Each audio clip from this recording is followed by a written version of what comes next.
approval of purchase agreement for Loveland School. If we do not approve that, then that negates the other That's- A, B, and C, correct? Yes, sir, that was in number one. Okay, all right. As well as items 9G, H, and I. Yes. Wouldn't it be prudent to have the public hearing prior to the approval? So the public hearing is on the financing. So theoretically, if you do not agree to approve the purchase contract, you would not have the public hearing on the financing. Your options in considering the purchase agreement for Laughlin are to approve it, to table it, or to deny it. Should you approve it, you would need to have a public hearing on the financing, and should you table it, I would suggest that you go ahead and have the hearing, the public hearing on the financing, and receive the presentation from Davenport. Thank you. Okay. Davenport's here, ready to give the presentation, Yes. correct? Okay, all right. Any other discussion on it? So we have a second. Okay, is there a second on the modifications to the agenda? Mr. Mayor, I will second that. It's Mr. Clay seconding. All those, is there any discussion One other thing, than what we, go ahead. if you would, Lynn, if you wouldn't mind making one amendment to it, 7A, the approval of previous open session minutes, 2/10/26. I apologize I didn't catch it sooner, but there were a few things that were wrong on there that needed to be corrected. And so I'll let Leah know about it, but if we could remove that so they could be on the next agenda. I will agree to that friendly amendment. Are you good with that? Okay. Any others? All right, hearing no further discussion, all those in favor of the changes to the agenda signify by saying aye. Aye. Opposed? Hearing none, the agenda is approved with the modifications. Let's see here, we're going to do announcements and recognitions. Lynn, you usually start off with that. Do you want to go ahead? Yes, sir, thank you. I'm sorry, Ms. Devaney. It's okay. I'm sorry. It's okay. I just really wanted to thank the staff and especially Jeanette Dockery for hosting the volunteer luncheon this past Thursday. It was here at the community center. The food and the company were amazing, and I just really appreciate us being able to gather socially with the volunteers of our community. The next list of items are upcoming meetings/workshops. So next Tuesday, March 17th, the Town Council workshop will be here at the Community Center starting at 4 p.m. Next Thursday, March 19th, there's Summerfield Men's Coffee and Conversation at 9 here at the Community Center. There's a rural outreach luncheon at 10:30. I think that is here as well.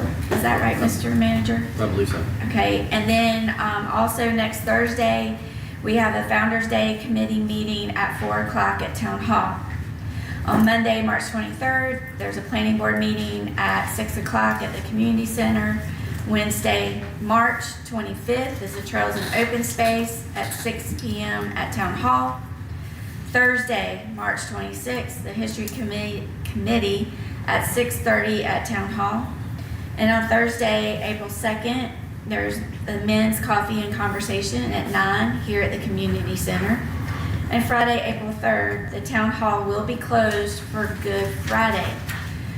On Saturday, I know I'm getting into April and May, but these are really important events that we really want the citizens to be at. So on Saturday, April 25th is our second hands-on Summerfield. It starts at 9 o'clock and we may be meeting at the school. And then on Friday, May 15th, that starts our Founder's Day, and it will start, actually, the festivities will start at Summerfield Elementary School at 5 p.m. And then on Saturday, May 16th, Founder's Day will continue, and the parade starts at 10. It will be along Summerfield Road, but it is going to be traveling south to north, opposite direction. And that's all, Mr. Mayor. That's all you got? Yes, sir. Okay. Anybody else? I'll say that there's a lot of interest right now with taxes in Guilford County, so I'll remind everybody that the next meeting for the Guilford County Commissioners is on March 19th. So it's the second floor of the old county courthouse, which is right beside the new courthouse. And Lynn, I had one thing for the ABC board, but I guess that would be announced during the board committee reports are here. Yes, sir. Okay. That's it. Anybody else? Okay, I've gotten in the habit of doing my announcements at the front end instead of the back end because we're always in closed session, not many people around afterwards. On February 18th, I was invited and attended the Toyota Lunch and Learn. They showed us another portion of their facility out there in Liberty. It's incredibly impressive, and some very nice people out there. They are trying very hard to be a standard bearer for employment in the community, and some very good people running it. And as usual, I give a food update. They had a barbecue, both sliced and chopped, coleslaw, mac and cheese. I rated a 3-star. On 2/19, I attended an ethics class with Twig Rollins and Kyle Stalls here in Greensboro, put on by the League of Municipalities. It went on for 2 days. The breakfast was good. The lunch left something to be desired. I think Kyle enjoyed it. On February 21st, we all attended a budget retreat. And I don't know who catered that, but I think it was a Mexican deal. But we're very close. I think we're very close to hacking out a budget. So I think it was very productive. On last Thursday, I attended volunteer lunch along with most of the other council members, and it was well received. And we have a great bunch of volunteers working for us here in Summerfield, and you should be very proud. They are a good bunch of people, very professional, and I was very fortunate to preside over that. Just want to say, I was down here the other day, and I passed the Gordon Hardware building, and a young lady by the name of Joanna Elsner and her father, Brad Craig, were out working on it. If you pass by the Gordon Hardware building and the door's open, go in and say hi to them. They're working very hard to make that a destination here in Summerfield. We need more of that. I love repurposing of buildings like that. So, very nice people. Other than that, that's all I got, I believe. Thank you. Anybody else? Okay. We're now at the public comments. We have two different stacks here. We got regular public comments, which is going to go first, and then we have a public hearing comments, which will go when we get to the where those belong. So I will advise you, we have quite a few more than usual here tonight, and the time limit is 3 minutes. In the past, I've sort of been lenient if you're finishing a thought or whatever. Please finish up at 3 minutes. There's a timer behind me, so you'll know when to finish up. So please act accordingly. And if you will, direct your comments to the chair and not to individual people up here on the dais. That's the normal practice. And please keep it civil. With that being said, Ms. Gail Dunham.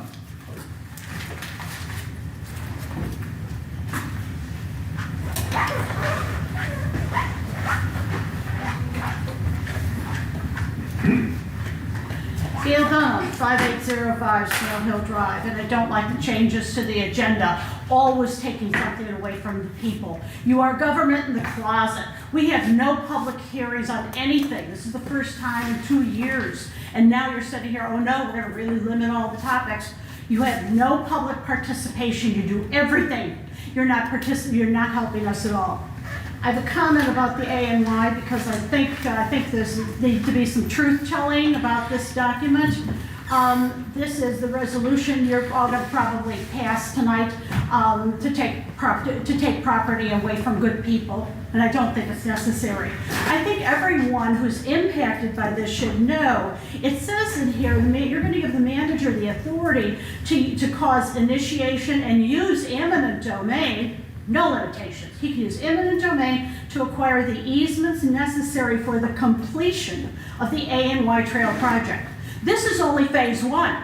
So everyone who signs this will have surprises when you use eminent domain on phase 2. And that's that particular contract. There hasn't been any public participation in this. There's a number of things that I'd like to, we need to have citizen participation, and you don't want it. I want to know about the lawyer bills. How much, we don't even know. We got an attorney here from Virginia. How many attorneys are from that, are still out there? How many of them are coming here and feeding on the town? We should have a filed public record request. We should have a detailed disclosure of every attorney bill. We don't have the money for what you're doing, and you won't admit it. So now you're gonna take us all into debt and raise taxes up the kazoo. People in this town should not be subjected to your spendaholic ways with raising taxes, condemning their property, destroying parts of their property. None of that should be going on, and it wasn't necessary. I'd like to see all the attorney bills. The meeting schedule, you go through the minutes here. Why don't you meet the third Tuesday of each month? You can't make it on the second Tuesday. 3 o'clock, 4 o'clock this afternoon, staff is still trying to get things out. It's not the staff's fault. They're getting the information late. Why don't you change and have it the third Tuesday of the month so that you could at least give us information maybe the Friday before? No, I probably not, because you really like government in the closet, and this is fine with you the way it's going on, and I disagree. I have one comment about the questionnaire. The one thing. Thank you, Ms. Dunham. One thing can I say? Thank you, Ms. Dunham. Thank you, Ms. Dunham. Thank you, Ms. Dunham. The number one voter. Thank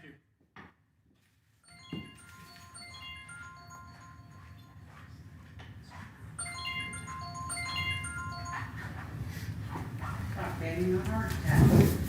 All right, Anthula Contagianis. Yes, thanks. I don't know who the chair is, but Come on up, Anthula. good morning, good afternoon, everybody. I don't like to speak often, but I think that it. Oh, yeah, name and address. Oh, I'm sorry. You're fine. Anthula Contagianis, US Highway 220 North, Summerfield, North Carolina. I think that the eminent domain by the state's illegal. It should be only for necessities. And where they're placing it, it's near the fire department, the school and everything. And it's wrong to take people's lands. And I don't come here often either, but I don't know what kind of contracts you have with your employees. But there should be provisions, because previous employees have made bad decisions against here, that we should have a non-compete, and if somebody does unethical actions, that they should repay the town. And if they quit or anything like that, or do anything unethical, that they should be made to pay it back. That's all. And I don't believe in taking people's lands, and it's too close for children and stuff. You could go direct to Bandera.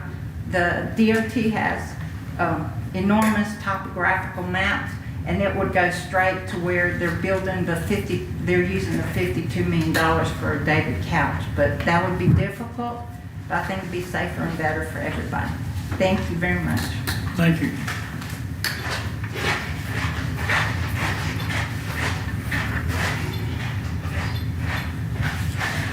All right. Wanda Winfrey. Wanda Winfrey, Northwest School Road. right, good evening, council members. Thank you for the chance to speak. I am here to express my strong opposition to using eminent domain for the proposed trail project. Eminent domain is one of the most extreme powers a government can use. It should be reserved only for true public necessary things. Things like infrastructure, not for an optional recreational trail. Taking private land for a project that most residents do not want and is not justified, and it would set a troubling precedent for future decisions. The community has been clear there is little to no public support for this trail. Many homeowners along the proposed route are opposed, and many other residents do not see this as a priority. A trail that people are not asking for should not override the rights of property owners who stand to lose land they value. Beyond the property right concerns, using eminent domain on this project introduces financial and legal risk. It means taxpayer dollars will go toward appraisals, legal disputes, opposition, and for a project that lacks broad community backing and does not address a pressing need. The town should focus on projects that unite the community, not divide it.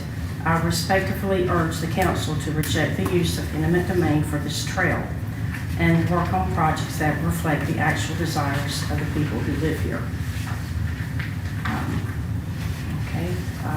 That was my main point. And then just kind of simple to the point, taking something that does not belong to you is wrong. Hurting others is wrong. What about phase 2? Are you going to take their land as well?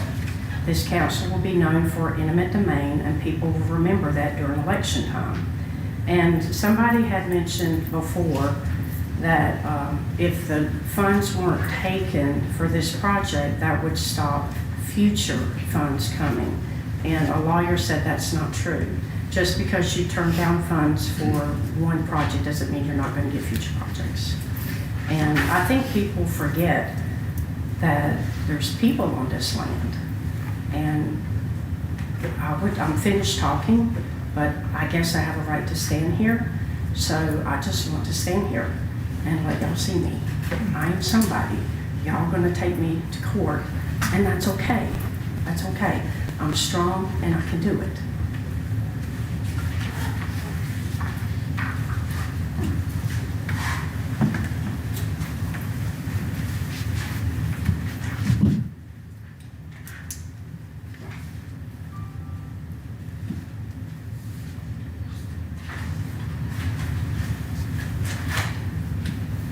Thank you for your time. Thank you, Ms. Winfrey.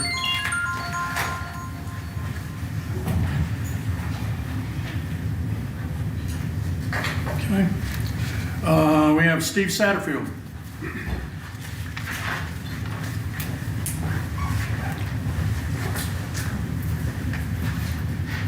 Steve Satterfield, 7620 Summerfield Road. I was at last month's meeting and expressed some concerns about your water project. After you reconvened from your closed session, there were no remarks or any comments made regarding my concerns. So I'm here again tonight to ask you some questions. I emailed all y'all on Sunday. If you can answer at night, that's fine. If you can answer me in email, that's okay as well. Just want to say that I'm in support of water, not against your project.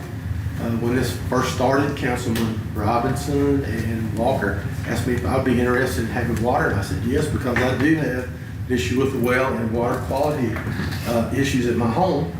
And I'm just asking these questions because I want to see the project done right, not because you are in a hurry backed up against a deadline for a grant. So the questions I had for y'all, I will say again tonight. Number one is, has a well been drilled on the water tank site, and is it yield 250 gallons per minute, as Freeze and Nichols said was needed to support the system at the October 10th, 2023 meeting? Number two, is the council still going with a 150,000 gallon water tank, which according to Freeze and Nichols would be sufficient for fire protection, but not large enough for both fire protection and residential use? What is the tank turnover frequency? How often is this system going to be flushed? What a shame it will be to end up flushing the water out on the ground, and in my opinion, wasting it, because you have no actual customers other than the fire department who'll be using the hydrants. water is the most precious resource on earth. And I would just ask that you guys not waste it. The fourth question comes about from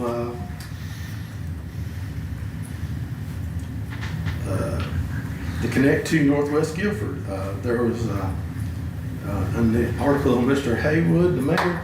He said we're actively sourcing to accommodate the growth that will be coming as reported in the issue of Connect to Northwest Guilford. So who are these people who may be providing us with water? Last thing I'd just like to say, I appreciate each and every one of you for your service to the town. I understand that you have to make difficult and sometimes unpopular decisions. And I would just ask that decisions you make are for the benefit of the citizens of the town of Summerfield, not to appease or try to impress legislators in Raleigh. God bless. Before you walk away, you got 20 seconds more. Would you say again what your first question was, just so I can hear it? I didn't quite catch it. Has a well been drilled at the water tank site? According to Freeze and Nichols, it would need a yield of 250 gallons per minute to support the system. That is on the October 10th, 2023 Summerfield Town meeting. You can find that on Mr. Will Delkins' page. Sorry. Thank you. Thank you, Mr. Satterfield. Susan Fields.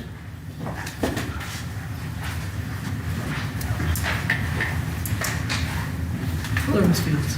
Hi, Susan Fields, 7107 Summerfield Road, Summerfield. Just came at the last minute.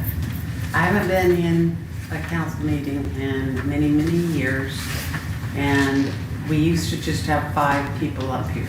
Now I see 10.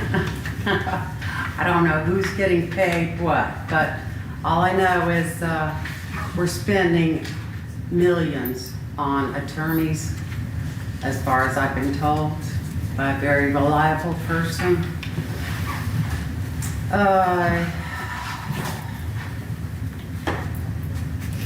If we buy Laughlin, I understand you want to buy Laughlin Elementary.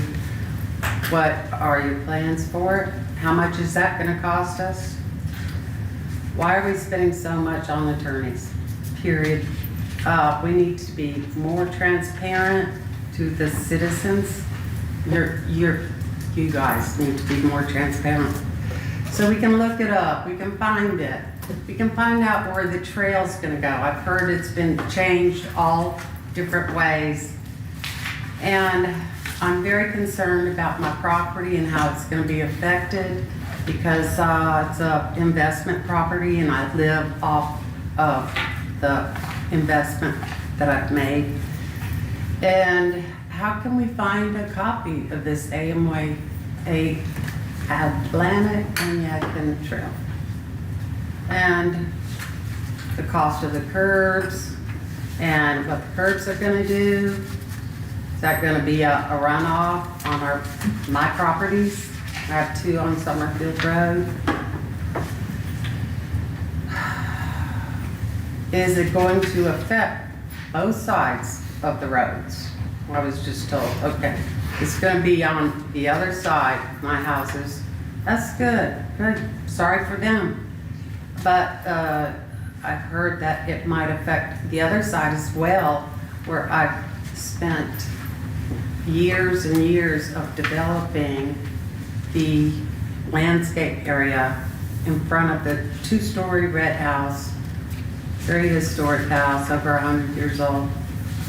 But that's about it.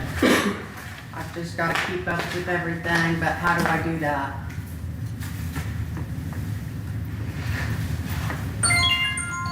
No answers? Do I go to an email? I guess nobody's allowed to answer where I can find this AMY trail. Let her know there's an answer period later, or comment. Are you finished? Yes. We're not supposed to have a direct during speakers, but I will tell you, it is on the website. Okay, what's the Okay. website? Hang on, my phone's going crazy over here. And it is on the website, so you can look it up on there. Where's the web, what's it in? www.summerfieldnc.gov, I believe isn't that right, Mr. Manager? Yes. And this is for everybody. mean, you can always go on there and look it up, and, www.summerfield NC.gov. nc.gov. Thank you. And please be more transparent. you gonna be around a while? You gonna be around a while? I don't know. I've got so much to do. I have a hip operation on Friday. Ma'am, here, take this, write your phone number down, please. Okay. And just hand it to the clerk over there if you don't mind. Okay. Are there any others that want to speak during the public speak? Did I sign under the wrong one, Lee? I'm sorry, did you want, you're up here, Ms. Perryman. It should be for the public comments, No, not. okay, well, come on up. Come on down. I can do that. Hi, I want y'all to see the signs, they've been coming up around town, they will continue. to come Can you up. state your name and address? Teresa Perryman, 7401 Green Lawn Drive. I want to talk really fast because and then I'll talk slow because for a lot of y'all, I've been up here so many times that one ear, it goes in one ear and goes out the other, or it's already closed, who knows? But I gotta come up with creative ways for y'all to be able to listen to me because I don't know if there's been any appropriate calculations on the water, runoff water. And my notes are here and there because I take them as they come. You know, it's this eminent domain, this trail y'all are doing is like creating nothing but hardships, it's creating dangers, and some of these property owners do not know that they could be sued. That's never talked about here, and what y'all are doing, this eminent domain that the town is doing, is the same thing that Summerfield Farms happened here. David Couch took eminent domain out of our town. Y'all are doing the same thing. Should we start calling y'all couch employees? And then, you know, what I was upset about is when Miss Green was coming around talking to everybody, is she always said that it was a done deal. That really upset me. And with this water that's going into these outlets, you know, it's gotta go to daylight somewhere. Have y'all considered where you know, they're gonna be in containment or sediment ponds? Are y'all definitely following the Clean Water Act? And of course, the previous council said no eminent domains. And this is, for some of this, is it creating, you know, is there any constitutional rights for supporting the citizens and the property rights? Y'all, there's so many constitutions, there's so many case laws, I could name several, but I'm not going to, that's for y'all to find out. But, you know, it really upsets how y'all are just taking this property, it's not for recreational use. Does it fall under the Constitution that you have to do this for recreational use? And not one of the 8 things that are required for taxes. And is anyone going to be harmed because we don't have a multi-use path? I think more people will be harmed than not harmed if we don't put it there. And property owners will be sued. And as far as budgeting money, all I can say is y'all are crazy. I mean, we've gone through this town and there's never been any borrowing of money to buy something for a project. And also, I want to say, you know what? Susan's right. Transparency. None of y'all have it. None of y'all. Thank you, John, for saying what you did last month. I'm glad you come out here and got transparency to everybody. Thank you, Ms. Perryman. Okay, anybody else? Going once, twice? I will now close the public comments period, and that takes us to the Laughlin. That would be, what was that, 8? 8, it was 8. Sir, Yes. I've never been to one of these council meetings before, never had a desire, but I would like to speak on the aid line. We will be talking about that here in a few, well, actually, that'd be under public comments, and I've closed it. She could email it. I'm willing to make an exception. Do we allow this lady to speak? I give consensus. Ma'am, come on up. Yeah, we have a consensus here. We have 3 minutes. I mean, I think it's certainly within the board's pleasure Yeah. to make the exception. All right, Yeah. ma'am, you'll have to give your name and address. Sue Baum, 3600 Oak Ridge Road, Summerfield, North Carolina. Each one of you know my name because you've gotten a text from me. I'm a human being. I have a heart. My mother worked in a factory to buy this land, and y'all want to come and take it. My son lives on this land. He's disabled. His heart is at 18%. He's going to die any day. And you people want to put strangers in my yard to torment the living life out of him, what he's got left. And that trail's going to come right at his bedroom window. It's going to be, he come out his front door, and there's the trail. Would you want people to come to your bedroom window and torment you? It's not right. This is America. How can you take a land for somebody walking? If you want to walk, go down here. There's plenty of walking. All this walk down here. Go somewhere where you're wanted. Don't go and take somebody's land. They've worked hard for this. You probably all are professionals. You don't know what it is to work in a sewing factory. My daddy worked at Cone Mills, 3rd shift. Y'all don't have a clue how hard these people work for that little piece of land. And y'all just like, who cares? We need to walk. You got plenty of places to walk, and it don't need to be in my yard, in my son's bedroom window. All it's going to do is cause problems. Thank you, ma'am. Ma'am, can you fill out a slip over here? You got one, Leah? No, I'll just get this thing. Okay. And if you'll include your phone number, please. Ma'am, will you include your phone number as well? Thank you. You all have that. I emailed it. Okay, all right. All right, well, I don't have it. And, okay. Anybody else? Okay, we're moving on. We're gonna go to public, the Laughlin. And what was that again, Lynn? That was, 8A. The approval of purchase agreement for Laughlin School. And we're gonna start with Attorney Ashley Adams. Council, if you want to turn to, I know we're out of order on the agenda, but if you want to turn to section 8 of your packet, you should have a copy of the proposed real estate purchase agreement. And if you can't hear me or anyone else Can't hear anything, needs to. no. Okay. Let's, We couldn't hear, these mics like we only don't work, but you didn't see the carrier. is that better? Yes. Okay. All right, let's turn so I'm not twisting. So tonight you have before you in your packet a copy of the real estate purchase agreement between the town and the Guilford County School Board. This agreement is consistent with the offer to purchase that was submitted several years ago and then reaffirmed at a council meeting in the fall. It lists a purchase price of $2.2 million, and it is before the board for their consideration on whether you would like to approve this agreement and move forward with the purchase of Laughlin, or not. If you have any specific questions about the agreement, I'm happy to answer them. I will tell you that I think while it is several pages and there are lots of words in it, the key terms are the purchase price of $2.2 million, and we are shooting for a closing date no later than May 31st, with an expected closing date of late April.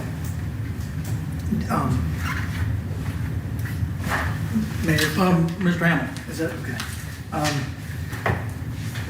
I'm not sure which way I'm going to fall on this yet. You know, it seems like the majority of councils have been for it before.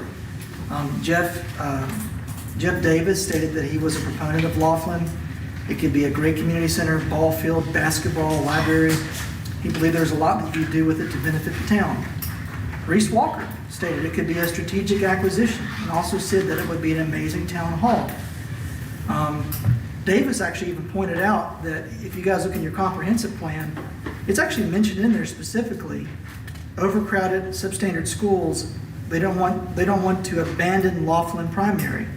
And one of the desired things is they want to protect Laughlin.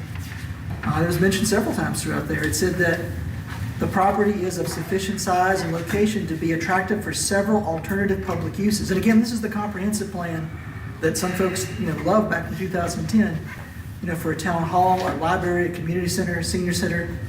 The town council went on record in 2003 with a formal notice of interest.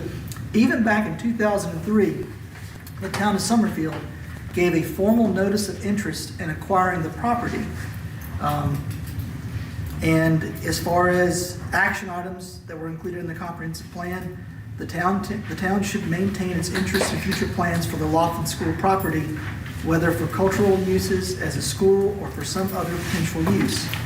So it's been something that the town has, for almost as long as the town has been around, that there's been a desire to have. On the flip side of it, my concern is that I've seen people concerned about eating up more money in maintenance and staffing costs. I think on this agenda, we're asking for another staff member now. Taxes are a huge issue for people right now. And so one of the things, I don't know if anybody has done this, and this is going to be one of my questions. If we don't have it now, maybe we get it soon. How does that payment fit into the budget? So, Okay, well, I'm going to John, I'm going to back up a minute. I've got this totally backwards. Okay. First of all, I need a motion, and then we're going to have discussion. Is there any, no, I think we're still having discussion as part of the presentation. Yeah, this is the presentation. Okay. We just can't move on. You should have a public hearing before you have the motion. So let's clarify the order of approval operations. of purchase agreement for terms. Laughlin School? Okay. But that also entails a motion. So we're going to bypass that for right now. We're going to have a discussion. Is that what y'all want? I think we're still. Okay. I just want to be clear. We're sort of doing this in a weird way. So, all right, Mr. Hamilton, are you done? No, not quite yet. Yeah. But, and just for procedural. Want me to answer your question? Sure. Go ahead. That you asked before we just move on? Yeah. Since it is kind of on the table. So you had asked a question relative to the financing, correct? Would you repeat your question? Yeah, so I know at one point we talked, and I think I heard from John Doggett today too, there might be a difference in what we heard the payment might be. And now I think the payment might, if it's financed, the payment might be somewhere between $200,000 and $300,000. How does that work into our budget? So to get to questions about the financing, you have to agree to purchase the property or table the discussion on purchasing the property. So that would be incorporated in the next session of the public hearing, or we can table this and move it back down on the agenda and have a discussion and receive Davenport's presentation. May I try to clarify Yes. what I think I'm hearing? Mhm. Since this discussion topic deals specifically with whether we're going to sign this contract agreement, not with how we're going to finance it or how we're going to pay for it, it'd be an inappropriate time to do that. I can't answer your financing questions. We could ask Ted to move up and answer any questions about how the payment. Well, Ted doesn't know our budget, so I'm trying to Okay, figure well, out. then I can answer the budget questions. Yeah. That's a Twig question. So, Or manager questions. Yeah, and I didn't mean to direct Sorry. it to you. So, Twig, we had a budget meeting recently, but I don't think we pulled out any numbers for any of this to see how it would fit into a budget. Have you had a chance yet to slide those numbers in there where you could talk to us? No, sir, because I need council to give me priorities on all the presentations that were given to you at the last budget retreat, which y'all have scheduled for this Saturday, to give me priorities, and then I can put a budget together. I just don't know how we can answer a question about whether or not we're going to spend money if we don't know how it fits into a budget. Even like a makeshift one. I mean, that's just sort of a draft. I saw that, Kyle inquired with the public, and I'm gonna let him talk about that. I'm gonna shut up now because I want to hear what everybody else has to say, because I have hopes and I'm not optimistic about it, but I'm also very worried about the money portion of it. All right, letter of Mr. Doggett. Y'all know I'm not for the purchases of Laughlin. I think that the building's in really, really rough shape. I think it's gonna take a tremendous amount of money just to get the building shaped up where it can quit leaking, floors are sagging. And I don't mean to interrupt you, but can I ask you, since you said that, has anybody said how much money it might be to actually do it? Nope. And we can't go into good point, can't go into buying something without knowing what the magnitude of what we have. Nobody's had a chance to do a structural look at the building. Nobody's done I know we're supposed to talk about a phase one, but nobody's really looked at the building. And I just think it's not a smart move to go in and spend that type of money on something we're so unsure about the condition of the building. Mr. Clay? I just want to make sure, are you done? Yeah, I didn't mean to interject. Since our last council meeting, I kind of increased my efforts to try to get public input on Laughlin. And I will say, it's not 100%, but it was definitely an overwhelming majority of there is an interest in Laughlin. Also followed up by what is our short and long-term plan for the town. And so I provided some potentials to those. They'll say that from the citizens that I talked with, there was definitely a majority of interest to pursue and preserve Laughlin as part of our town like it has been for, over 100 years. Also, per your request, Mr. Mayor, you come back with some additional information about Laughlin. It's also known as the Professional Development Center, but it's one of the most, Summerfield's most significant historical educational institutions with origins stretching back over 160 years. I'm not surprised it's not in our comp plan, that it is in our comp plan because it's been around for so long. At one time, it was a Sabbath school for children for the newly emancipated African Americans. It also has some Quaker women's roots from Pennsylvania. The minority roots run deep within Laughlin, as well as many of our Summerfield residents, where the school has shaped our community. When I first moved to Summerfield, that's where my kids went. Preserving its legacy is an honor to its original heritage. Like Mr. Hamilton said, in someone comp plan. But this council, this potential steering committee, our citizens, we all have many wonderful options before us for this property. Community center, senior center, adult education, workforce development, early learning, cultural arts, museum, recreational facility. We talked about town hall and municipal government offices. I am optimistic of donations and grant funding that helps support its renovation. And I'm looking forward to Laughlin's continued purpose, educating others and providing an impactful service to help shape our community for additional generations to come. That's all I have, Mr. Mayor. Thank you, Mr. Clay. I forgot I'd ask you to do that. Mayor Pro Tem? I concur with Councilmember Clay on this. You took a lot of my words. I see Laughlin as a positive community center for the townspeople of Summerfield. I went to first grade there. My daughter went there in kindergarten and first grade. I know many citizens that have reached out to me. They're nostalgic about it. They want to preserve Laughlin. They're willing to go to work to do that. They're willing to help raise money. They're also willing to help search and look for grants. Grants such as environmental grants, historical grants. And I do believe that we can get this. I think that with the community working together, we can get this done. I see it as a town hall. I think there are areas that we could move in fairly quickly. I see many of the same things that Mr. Clay said, museum space to preserve that one of the first black schools in North Carolina. Senior programming, the seniors always need places to go and do things like play bridge or quilt, different activities.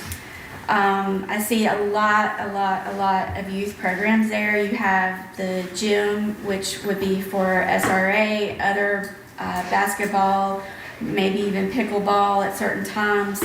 And you have enrichment programs as far as ballet and dance. There's already a local studio that wants to be able to use the stage at Laughlin.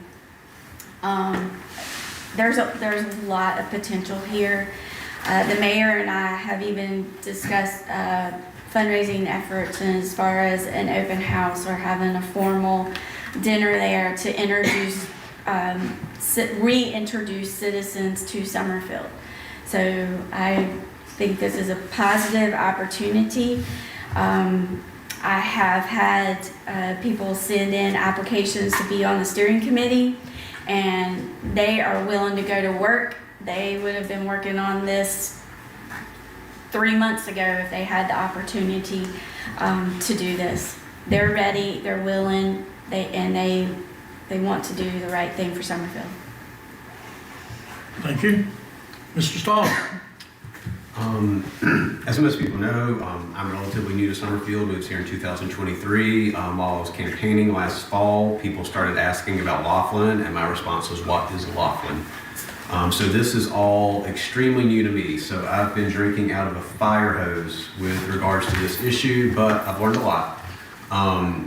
The first thing that occurred to me to do was try to pull a comp. It's not the easiest thing to pull a comp for a project like this. But fortunately, I had one come across my desk about 2 years ago. Most people in council and some other folks are familiar with this story. This is old to them, but there's some new stuff I'll get to later.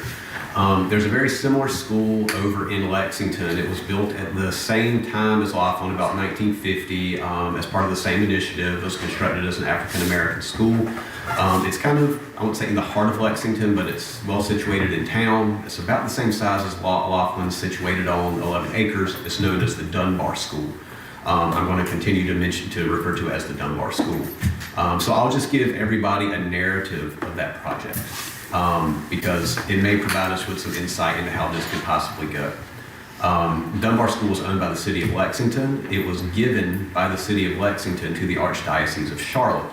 I don't know how long they held it for, but the Archdiocese then gave it to Preservation North Carolina. Preservation North Carolina proceeded to do much, if not all, of the historic preservation legwork that was necessary to get, I guess, the facility fully protected and its historical status recorded. It was then sold by Preservation North Carolina to a private development firm known as Belmont Sayer. It was sold to them for $200,000. That includes the entire 10-acre site. I had several long conversations with the president of Belmont Sayer, and he brought me up to speed on this. He was a fantastic resource. Their firm does historic renovation projects like this all the time. If you're familiar, I don't believe they work on Revolution Mills in Greensboro, but similar projects. That should give you a good idea of what they do. So they acquired the Dunbar School and are in the process of renovating it for the purpose of workforce housing, police substation, community center. There may be some other uses in there, I'm not sure, but you get the idea. It's going to be it's a large facility, and it's going to have a very diverse array of purposes to it. Now, there is one piece of information I do not know that I was unable to verify prior to this meeting, and that is how much grant funding they were able to get for this project. I know it was a significant amount, but I will tell everybody the final amount that was given to me that they will have in this project is $18 million. To put a caveat on there, it is going to be considerably more expensive to re-outfit a site like that for residential, like housing, along with all these other myriad issues. So I don't think that number. I think we would come in well below that for the purposes we've outlined. Even though the school is an apples to apples comparison, the uses it's apples to oranges. It's not quite the same, but it does give you an idea of how long a project like this can go on and how much money can potentially be sunk in it. I wish I knew how much of that was grant funding. He did inform me there's a lot out there. You can get a lot to put towards a project like that when you're going to preserve the historic status of it. So needing to pull another comp. I had a long conversation on Sunday with the mayor of Davidson, North Carolina. And in, let's see, let me get the year right, 2017, 2018, they purchased an old school in Davidson. If you're familiar with Davidson, it's a little college town. They purchased an old school sitting on 5 acres of land, pretty much in the heart of Davidson, not quite on Main Street, but very close. They purchased it, I believe, 2017, 2018. They purchased it for $2.1 million with the goal of retrofitting it to be a town hall and community center. So as far as the use that they anticipated for the building, it's right in line with ours. The school had a lot of deferred maintenance, so is Laughlin. It's hard to say are the conditions that it was purchased in similar. I can tell you the Dunbar School I referenced earlier, it was in probably worse condition than Laughlin. This school, it may have been on the same level. It had been used up until relatively recently by a private school. So Davidson acquired that school with that goal in mind, and the way that they financed it was through a bond referendum given to the town. So the town got to vote on it. Now this bond referendum, it was for more than just the school, but the bond referendum was for $17 million, and it passed with 72% approval in Davidson. So the town was very, very much behind this project. And that also, Davidson also has, it's a small town, but it has fire and police and everything. So some of that money was for that. When all was said and done on their project, and it had asbestos, they had to reorient some of the rooms. They added an elevator. They had to bring it up to ADA compliance because the building was built in 1947, or maybe it was finished in 1947. So there was a lot that they needed to do on it. And including the $2.1 million purchase price, they sunk $11.6 million into the school. Now that did include an auditorium that has been a huge hit in Davidson. So they were reaching, again, further beyond what we're probably reaching for right now. I can tell you they are renovating they did not renovate the gym at the time. They are doing that now. They're in the process of doing that, and they're looking at about $2 million to renovate the gym. So after they have that done, they'll have about $13 million in the facility. I believe it was 8.7 to 9 million for the renovation. And that also included a full HVAC upfit, an entirely new roof, and they had to keep the old window style to preserve some of the nature of the building. That's one of the things people like, so that incurred a lot of other expense too. And went back to the original floors. These projects can get very, very complicated, and they can go on for a very long time. My personal assessment, now for me to just discuss Laughlin itself, I've toured the school. My impression is, based on conversations with the BOE, they really make it sound like it was in use until very, very recently. I'm skeptical of that, based on the condition of some of the rooms. I think they may have inadvertently misled us as to how much use the building was actually in until recently. Some parts of the building are in very, very good shape. It does need a new roof based on the roof assessment that we've had done. I do not have the years for the boiler and some of the HVAC systems in front of me right now.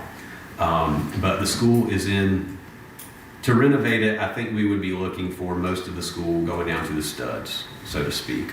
It would be Say it one more time. For most of the school, we'd be going down to the studs, if you know what I mean. Like we're going to have to do quite a bit.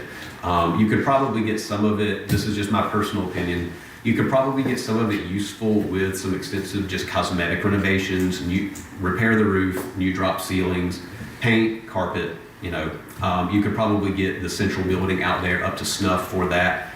I can't give you a quote off the top of my head for that, but I would guess we could probably have people in there within 2 years after purchasing it easily working. So we would go ahead and be getting some use out of it. Now, what this comes down to for me, the town can afford the building. We have the cash on hand to simply buy the building. It seems like it may be more prudent to finance it, but I wish we could have put this to a bond referendum for the town. But we did not have that luxury because for most of the council here and our town staff, many were unaware that the offer was even out there. So we really got blind. I wasn't in office, but we really got blindsided in October. So there has not been time, while there are wonderful ideas for how to use the building, there has not been time to fully develop a vision to give to the public and sell to the public to get people on board with it. And it's my opinion that we would need overwhelming public support to get this project off the ground and done and successful. I think it has a ton of potential.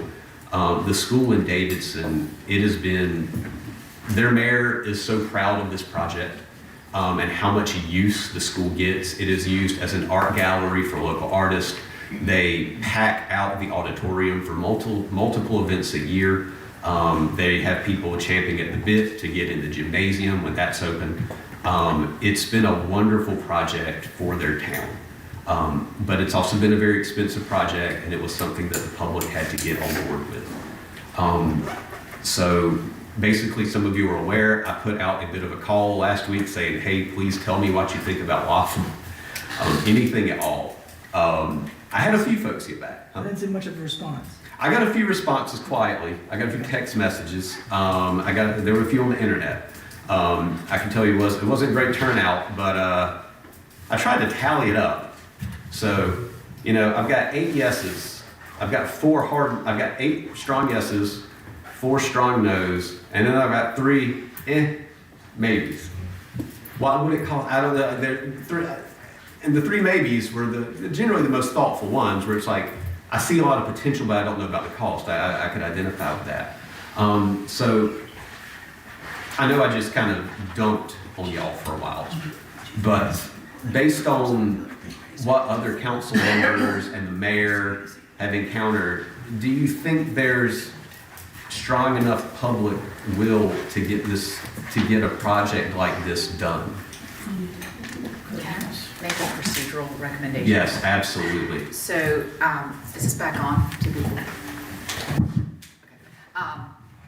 If I may make a procedural recommendation, I think there's been quite a bit of discussion on this.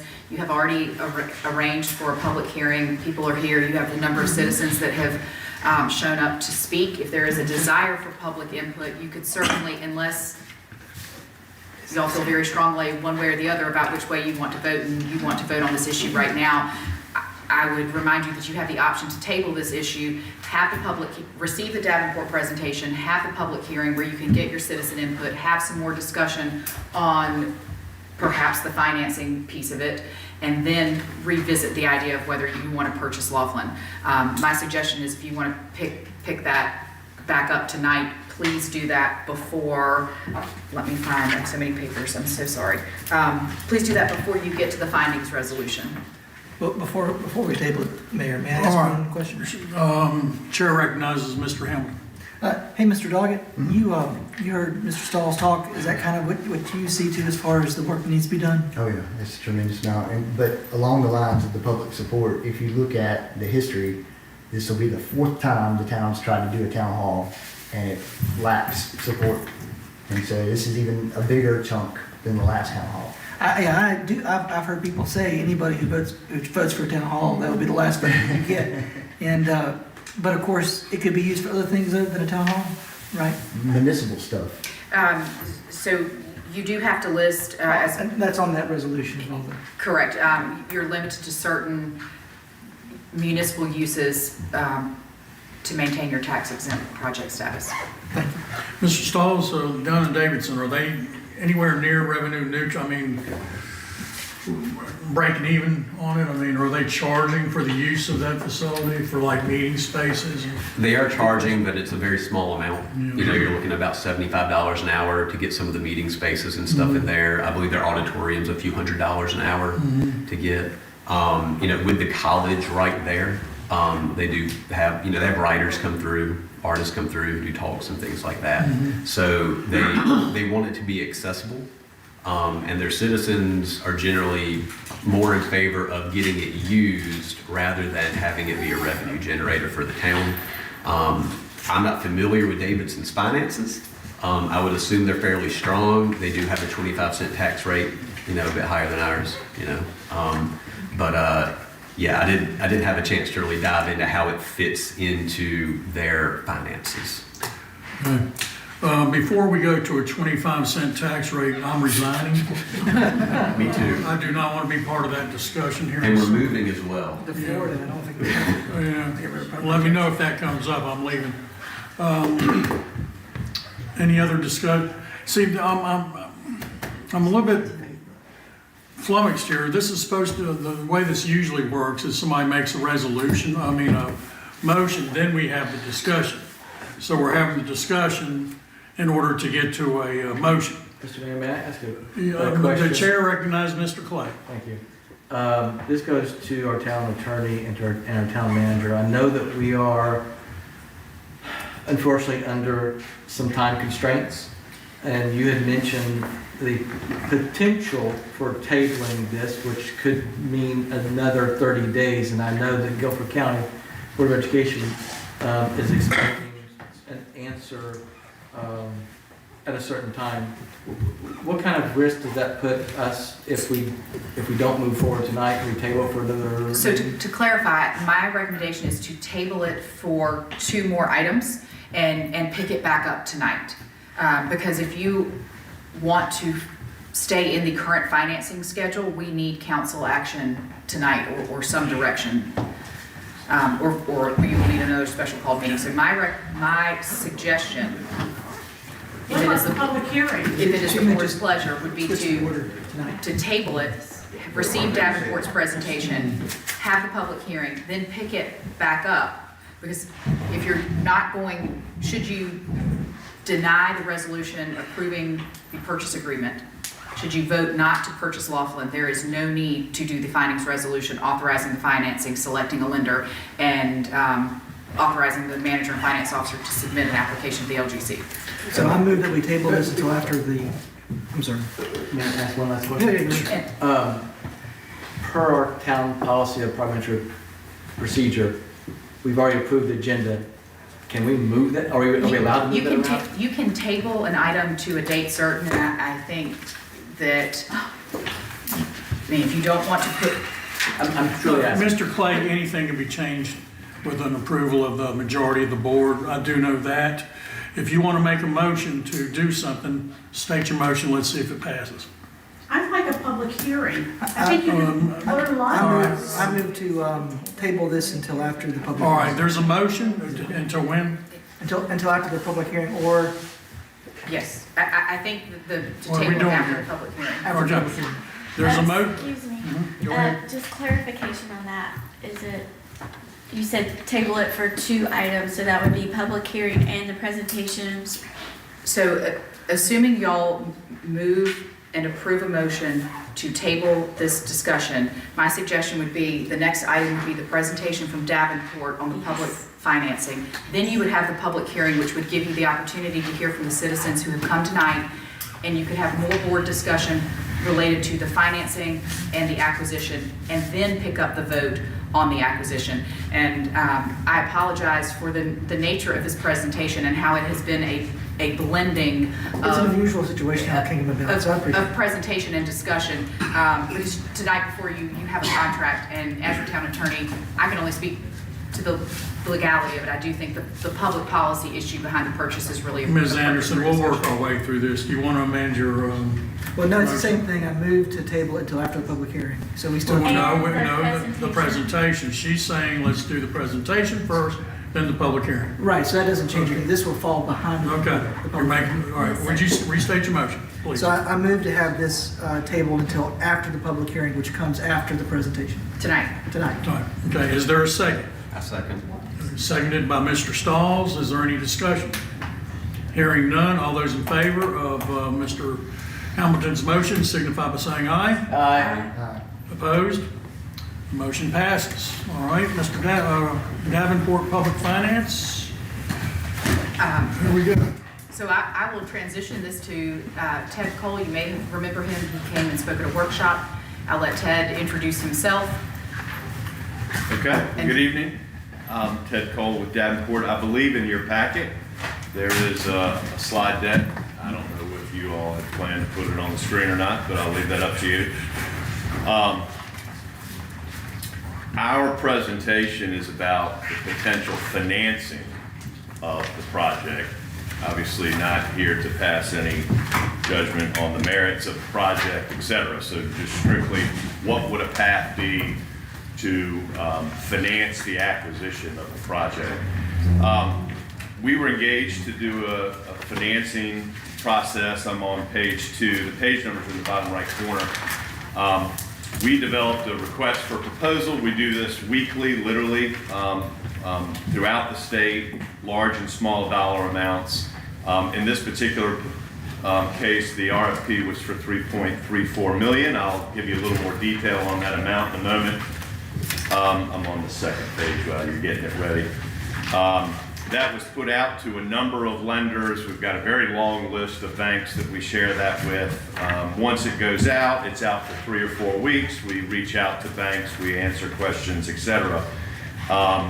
We did request both a 15 and a 20-year term for the repayment of the loan. We ended up receiving 4 proposals.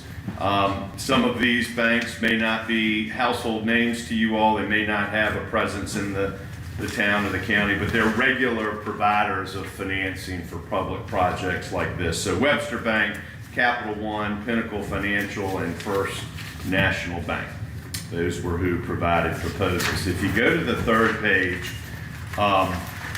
we have the banks on the left-hand side, starting with Webster, and then across the top, a little bit of information for you all about the first item being, what is the nature of their rate? Is it a locked-in rate? Is it an indication? Is it floating? And I'll speak off of Webster because ultimately that is the recommendation that we've come to with your staff, is to recommend, if you want to move forward with a borrowing for this, that you do so through Webster. Their rate that they provided in their proposal is locked in, provided that it's accepted by March 11th. We purposely put that date in because it's the day after today. And the loan would need to close no later than April 23rd. So we are not floating with the market with Webster Bank. We're not obligated to move forward with them, obviously, but if we give them direction that we plan to move forward with them, subject to additional town council approval, because not only this evening, but there'll be a subsequent approval that would be required at a subsequent meeting from you all, plus the local government commission would need to approve this. But if you accepted their proposal by tomorrow, subject to those future approvals, we need to close by the 23rd. They gave us both 15 and 20-year rates on the far right. Their 15 years of 4%. That would be fixed for the entire term, no rate reset, nothing that changes. Their 20-year rate is 4.27. Those are tax exempt rates. Local government, public purpose borrowing would be tax exempt. Go back to the middle, the call provisions. That is basically what are the details of our ability, the town's ability to prepay this loan in the future. And that would happen for any number of reasons. Maybe you've got funds that you would like to use to pay off debt. You could prepay it with cash. Maybe there's an opportunity to take advantage of lower interest rates in the future and refinance the debt for savings. And on the 20-year option, essentially what the language says is that there would be no ability to prepay it until October of 2029.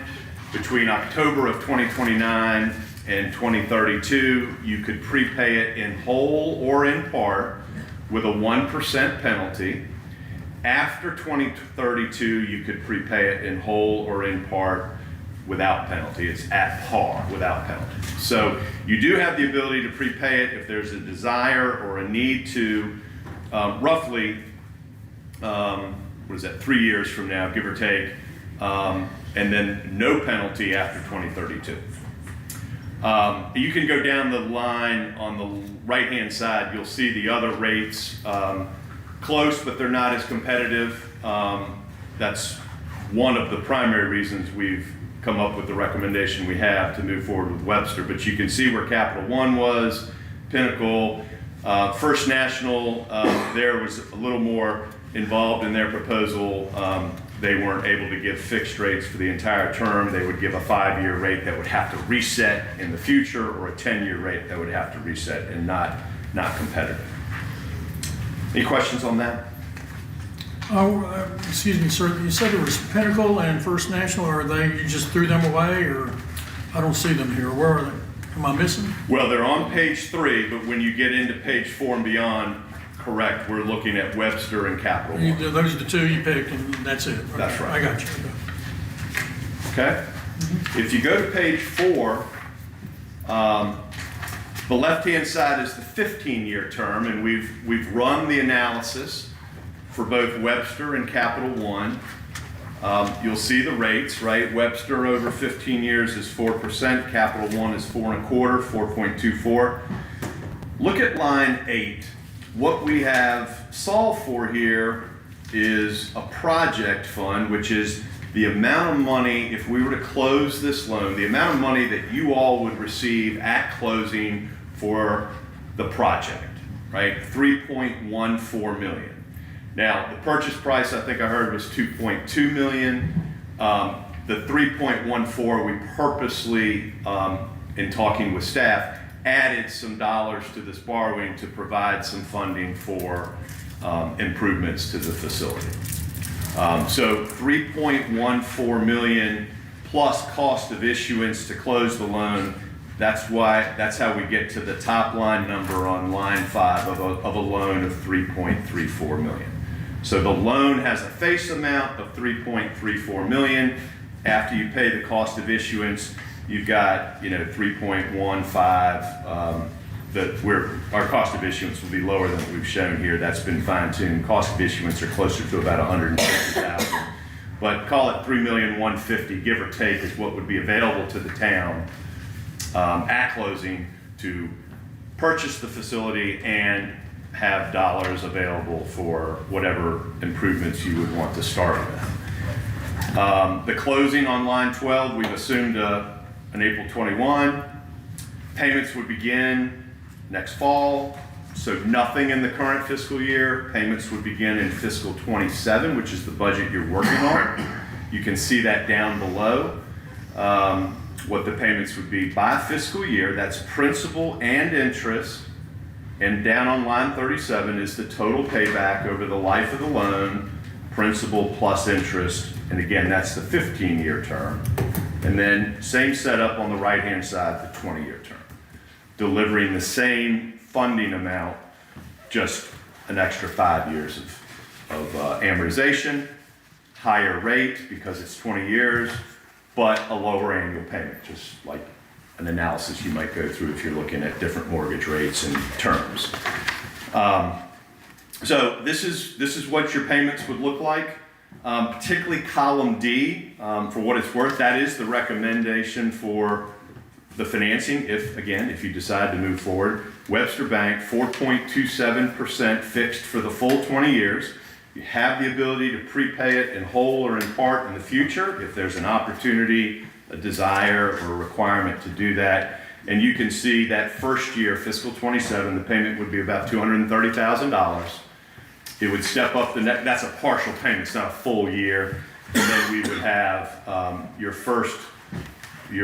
peak year of payment would be right at about $300,000. And then it would be stepping down from there. And that's pretty standard in North Carolina for this type of financing, is that the payment would step down year over year. And you can see towards the end of the loan, you're getting to an annual amount below $200,000.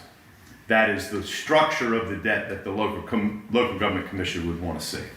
So column D is the recommended approach should you decide to move forward with the financing. Any questions on that before I go to the next slide? All right, page 5, we dig in a little bit more on Webster. on the left-hand side, again, 15 and 20 years. We've already talked about the interest rate. We've talked about the prepayment language. We've talked about when they need to know whether we want to move forward. When do we need to close? They would have legal representation that would be rolled in those issuance costs that I mentioned of $4,000. In this type of financing, if we close on April 21, hypothetically, you get all of the money at closing.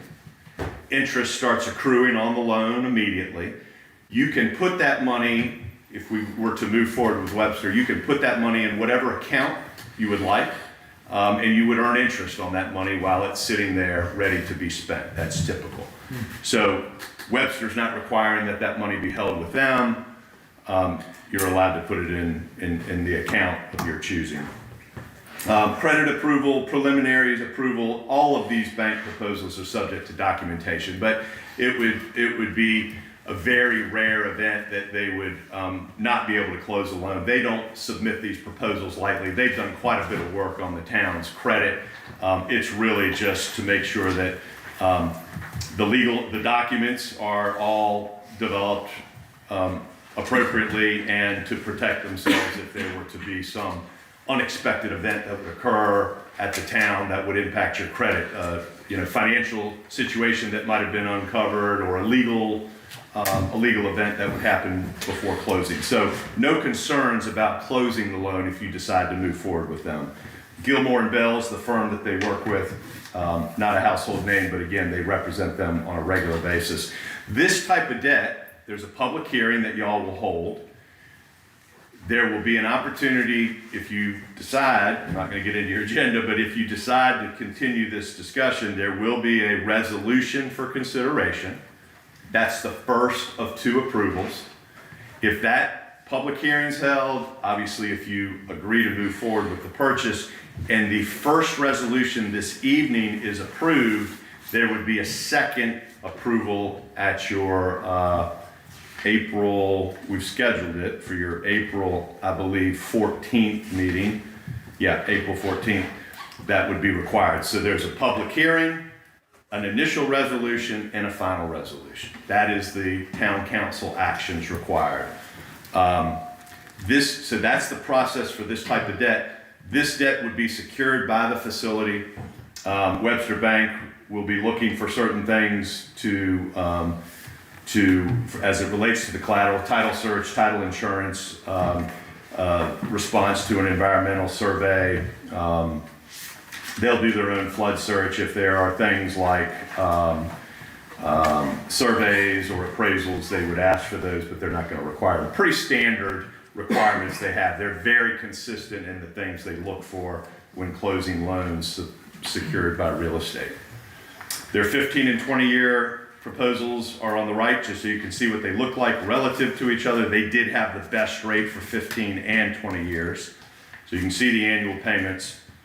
And finally, on page 6, you'll see our recommendation. That's to move forward with Webster Bank if you decide that you want to finance the acquisition. And I've covered this schedule. The local government commission application, this evening's meeting, public hearing, selecting the winning bidder, considering the approval of what's called a preliminary findings resolution. The LGC would take this up if you decide that you want to move forward on April 1. Your second and final approval would be April 14th, and we would need to close by April 23rd. Sir, what you're saying is tonight would be the initial step forward. Tonight would be the initial step forward, required public hearing, findings resolution, but it does not absolutely commit the town council to doing the financing. That would come in the second resolution. Okay. Doggett? Good. Clay? No questions, Mr. Mayor. Pro Tem? No questions. Hamilton? I'll wait for the moment if come back from Kyle. I don't think I have anything, no.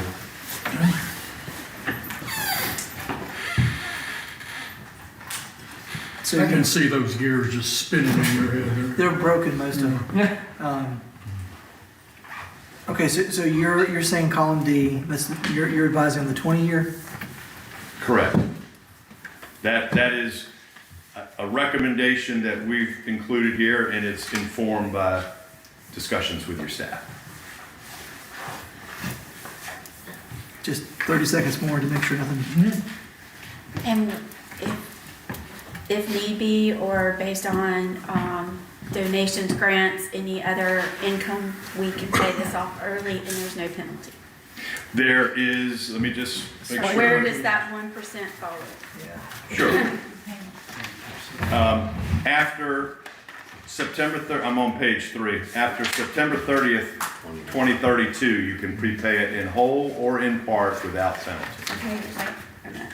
So about 6 years. So what year was that? 2032. Well, I think that's only 6 years away. It's 20, so that would be, no, line 22 is year 2022. So then we could pay off early. Without penalty. Right. And even if we pay off earlier than that with the penalty, we still get the luxury of not having the interest of the. Correct. Right. The penalty is 1%, that's $10,000 per million. So let's just say, you said, we want to pay this off, there's $3 million left on the loan, that penalty would be $30,000. If it were $2 million left on the loan, $20,000. While he's thinking, That's fine, we can go ahead. local government commission, were you the one that made the presentation to them? There's an application that goes in, we talk to staff at the local government commission, they don't ask for There's no presentation. interaction, they just say yes or no. I mean, there is an agenda. You, as an applicant, you're either on what I would call the consent agenda, or you're on an agenda where they might approve several applications at one time, or there's an agenda where they would approve each application independently. You can fall on one or the other. If you're on the consent agenda, they can always move you to the other agenda, but typically it's maybe some questions here or there, but it's not present to us anything. It's more, hey, I noticed, tell me a little bit about the project, tell me a little bit about the school, tell me a little bit about your finance, I saw something or another. So it's hard to know what conversation might. Okay. And you Yeah, said and that had that- nothing to do with this, it was just for my own. Sure. Edification. And you said that, of course, the loan was more than the purchase price. Like the purchase price is 2.2, and this is 3. What we've sized is a loan that would be $3,340,000. That would give you, was do quick math, 900,000 give or take on top of the purchase price to be used for your priority improvements at the site. Now, you're not, you could ultimately give direction to staff to borrow less. You're not locked into that amount, but that is the number we've put out to the lenders as what we believe we'd like to borrow. The notice of public hearing that went into the newspaper has that as a cap. We can't go any higher because it was advertised at 3.34, but you could give direction hypothetically to move forward with the financing, but make it 2.8 million, for example. And can you clarify when they would need to make the decision on lowering that amount? So if 3.4 is the not to exceed established tonight, when would be the last call on the final borrowing amount? The April meeting? I believe that would work, yes. We're capped by virtue of the notice of public hearing. The application to the local government commission references 3.34. But if you were to want to move forward, I think the bank would be fine waiting until that second approval on April 14th to get a final number. What about the Board of Education? The Board of Education is only concerned with the purchase price, which is 2.2 million. The amount of financing they don't That's purely a town Talking decision. about time. I mean, when is the deadline for them as far as? I don't know that the Board of Education has a specific deadline for you to purchase the property. What was expressed was they were looking to offload the property as quickly as possible. And when we talked about potential timing for financing, I know Councilmember Stalls mentioned a bond referendum earlier, and in the discussions with the Board of Education, it did not seem like that was a timeline they were willing to wait to consider. So it was if you want to proceed, move ahead. You're now Harry Styles' brother. Sorry about that. Mr. Dog? With this loan, and I've never done it, public loan or. Sure, municipal loan. Yeah, municipal loan. Do you have to carry insurance? And No. so not like a house, you don't have to insure? Okay. Oh, well, you have to insure the property, but there's no insurance cost built into the loan payment. But like a house, you would have to carry insurance? Sure, Okay. yes, absolutely. There's no mortgage insurance. And do we know? There's no mortgage insurance, but the facility needs to be insured. Do we know what that amount would be monthly? Any estimate of yours? Sorry. Excuse me. For the insurance? Yeah. I don't. Mr. Manager, do you have any idea what? I will in a second. The finance officer's looking something up to give us Okay. an idea. Good question. Mr. Clay? You mentioned something just briefly about some of the amount that could be used if not spent and put it in an interest-bearing account? Can I speak to that? Yes. So if you were to close the way we've set this up, there would be about 900,000. And let's say you closed and you immediately spent the 2.2 for the purchase. That goes out the door on day one, right? Let's say that. Then there's 900,000, give or take, that we have currently assumed would be borrowed, part of the borrowing to be used to improve the facility. That would go into an account specific to this borrowing. For example, it's often used as the North Carolina Capital Management Trust. It's an investment pool that is used very broadly across the state. I think it's earning now somewhere around maybe a 3.75% rate. You would put that money, or you could put that money in that account. You're earning interest until you're ready to spend that money on whatever the improvements are that you would want to make. On the flip side, you're accruing interest on the loan, the full loan, and that's the payment we've shown in this schedule. But while you're waiting to spend that money, you are able to earn interest on it while it's sitting there. Pro Tem? No. Okay. One more time, Stall. I'm good. You good? We got the interest, insurance. Michelle will look that up. She's looking it up. Okay. I don't have anything concrete, so I'll have to share that with you all later. I apologize. We don't want to put this to it. How much is our total property and casualty? That's what I'm trying to look at right now. Give us 1 second. Sure, I'm not going anywhere.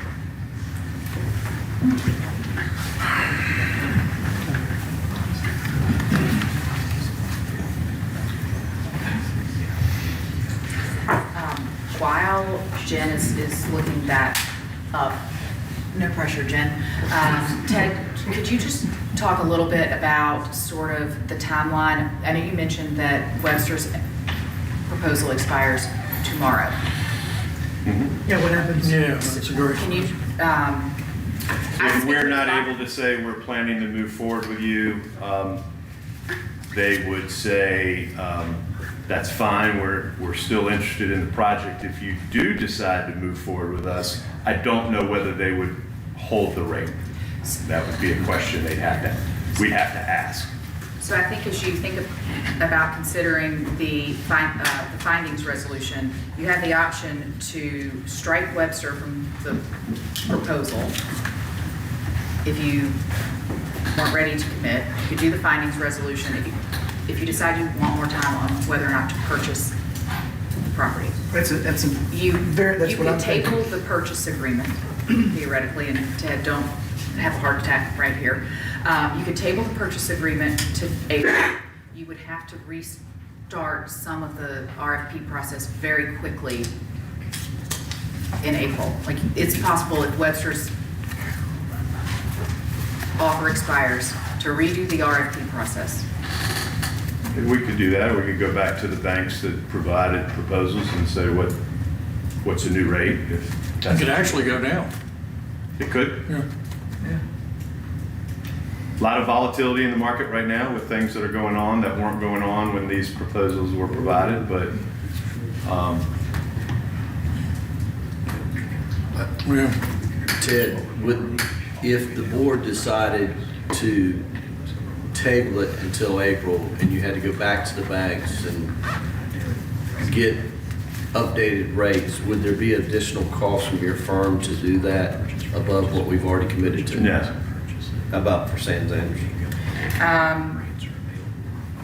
So there probably would be some additional cost for whatever hourly work bond counsel did on this project. And without having a projection of what that timeline looks like, I could not tell you. But if they're drafting new documents or drafting things like that, there would be a cost incurred for that.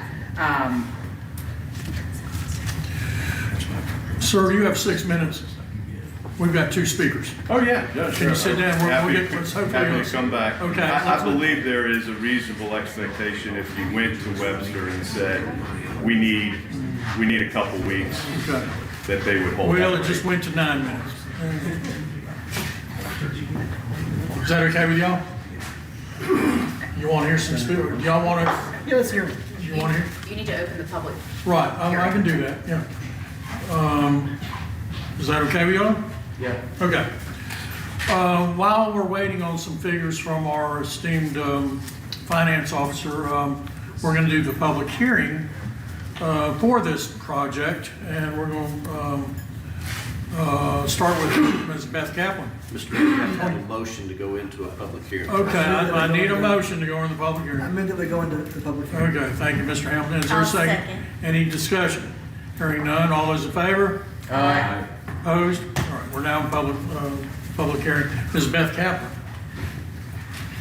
And 3 minutes, please.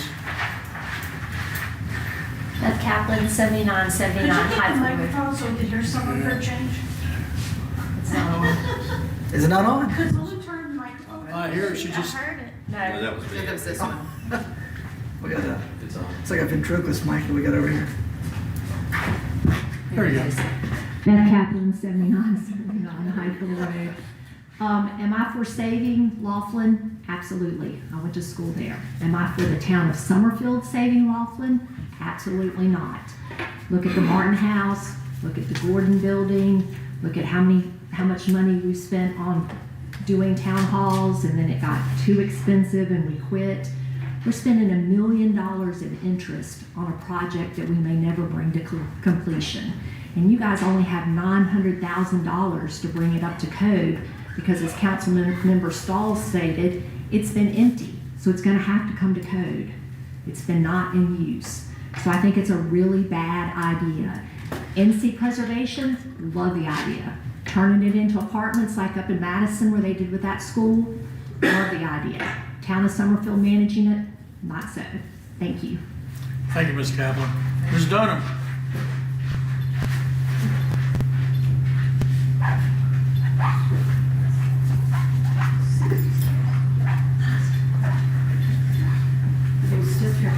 Gail Dunham, 5805 Snow Hill Drive. You don't have the money, and a lot of mistakes have been made. I do know something about raising money. And you're sitting there, oh, we're gonna have grants and we're gonna do this. Mr. Scott Stalls, you're putting out there on the internet about you want to hear from people, and in your post, you're saying this is 2.2 million. It's actually 3.3 million because it's another extra in interest. So that's what you were quoting. So that's a problem. I want to know who was on the board. Was it 3 years ago that a motion was made in closed session to send the offer to the county to buy the building, to buy Laughlin for 2.2? Were you on the council then, Lynn? Who was on the council then that made the the offer and never brought it to the public. You could have brought it to the public, but you wanted to do other things. I think whoever was on the board, who failed to tell the public that we could have bought Laughlin for 2.2, I think those people should resign if you're still on the board. It was a very bad decision. A couple of things here. When I was mayor, I was very involved with this, so that's part of this is where I'm coming from. There is a document that I think the town has, might be a USB drive, and it was a professional engineering study about all of the things that needed to be done to bring Laughlin up to code. And pretty much, it was very comprehensive, but it wasn't excessive. But I think it was $10 million. You still need a roof. You still need the asbestos. You don't have to do old classrooms, but there is a whole lot that has to be done. This proposal says, oh, well, we're just going to have a mortgage, and we'll just move in and see how this all works. I mean, we don't have the money, and it's your fault.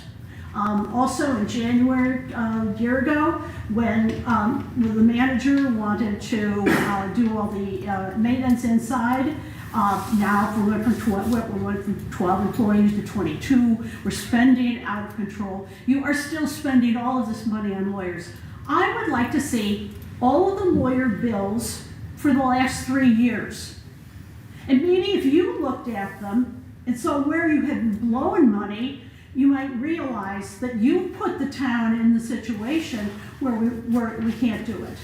The other thing, it has to come up to life safety code because it's been vacant. It's a vacant building. You'd have to pay to bring it up to life safety code. You're talking about just moving it in. What do you think? You're going to bring in some people and some paint and brushes and you're going to do something? No, this would be a municipal building. It also could have been the town hall a long time ago, but somebody wanted to spend $1 million on architects for a new town hall. There has always been the support, and you could have put this to referendum. Could have been on the referendum on March 3rd. It might have passed. But now, and I don't think you realize people don't trust you. Thank you, Ms. Dunham. Not with our money. Thank you, Ms. Dunham. And feel free to call Thank me. you, Ms. I Dunham. do have more information. Thank if you, you'd like Ms. to know more Dunham. about Thank you, Ms. about Dunham. the school. Thank you, Ms. Dunham. Ms. Contagianis?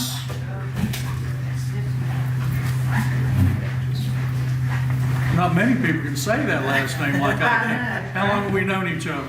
Long time. And fully Lane Contagianis. I live on 220. I think we're doing this. If you were buying this yeah, I'm having a problem. I don't like to talk in public. But if you were buying this piece of property for yourself, I think you would have already done soil samples for the well water and everything like that. It's all backwards, and it was 4.7 for the total cost. But I think we should make a sound business proposal and even maybe go back to the county schools and say, hey, you know, we want to save this. It's one of the first African American schools. And maybe ask Skip Austin, how does he get his funding? Because they just bought Mr. Swisher's old building for $4 million. How did they get their funding? Maybe they could help us in the county schools. We shouldn't just give them like, they want 2.2, okay, you can have it. And I don't really know how their funding works, but we could also see that people were talking about, you know, the percentage to keep it in the bank. We should do that as a whole for the town and get a better interest rate. And that would be Ellen Contagianis, my mom. She was a good business person. Thank you, and I appreciate everything that y'all are trying to do, and we should do good things and try to work together instead of tearing people apart. Thank you. I agree. She was a good lady. Anybody else? Here we go. One more. Come on. Come on, young lady. Oh, we Got two more. Ladies before gentlemen, if you want to call me that. Thank you. Rachel Rayfield. Rachel Rayfield, 7514 Whitaker Drive. I have emailed all of you. My husband has emailed you all as well. I have 20+ years in real estate. My husband is a CPA. He does specialize with historic tax credits and grants. We love the idea of preserving history, and we would support preserving the building, but we do not want the town of Summerfield to be the ones to do it. It is not a fiscal, it doesn't make any fiscal responsibility. You don't buy a property of this size and magnitude that needs this much in rehab, maintenance, and repairs as an emotional response. That does not make sense. It does not sound business, and it is not good use of our taxpayer dollars. We've emailed you all. We're happy to talk about it more. He would be happy to talk about it more. I'm happy to talk about it more.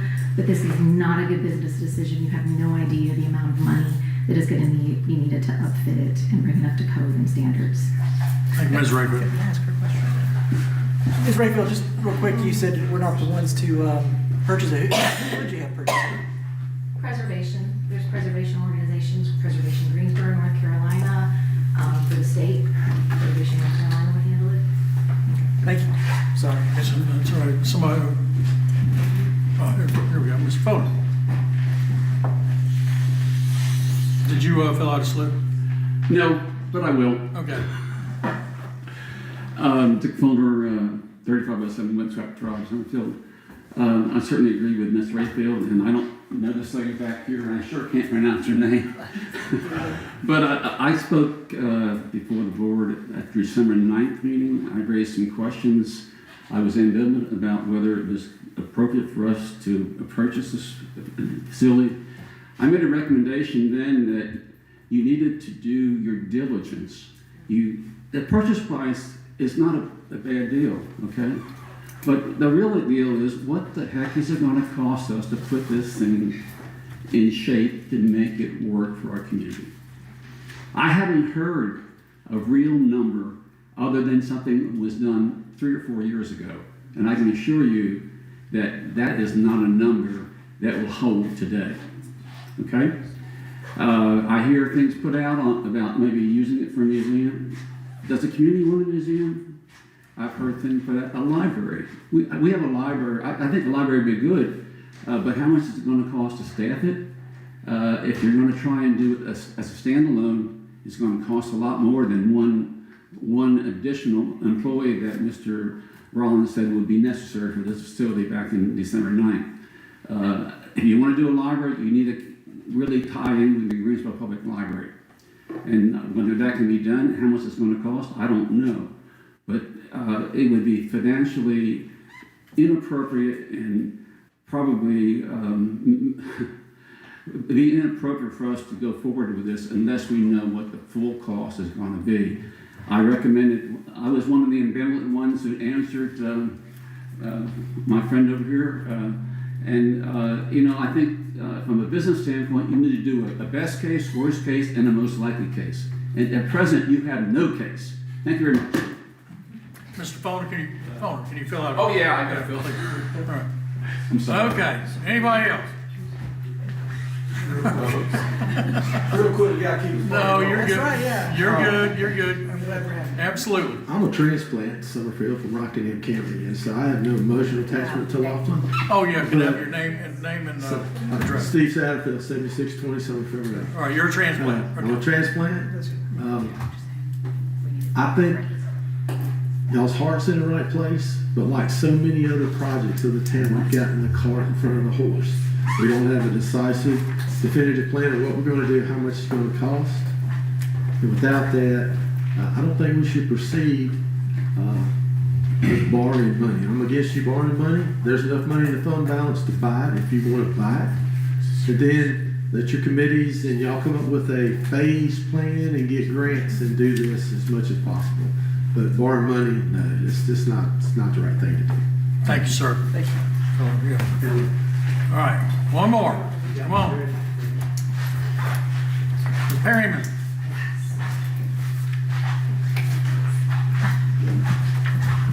Teresa Perryman, 7401. I can't say enough what I said earlier is borrowing money. y'all historically put Summerfield as the first funds that we had borrowed.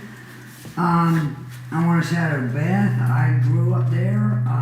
My mom worked there, and am I standing too close to this lady? It is humming. It's humming. Maybe it's telling y'all to hum and take a deep breath. That's what it's doing. I'm going to take a deep breath. It's going now. And Jericho's over here and quit humming. You put up some kind of electrical vibe. Yes, yes. So, what you want to think about this is, yes, I think this is going to be an emotional, for some of y'all, it's going to be an emotional check here instead of business. I would love to see Laughlin stay as it is. Like I said, I grew up there, but at the same token, I'm not willing to spend millions and millions of dollars into something that's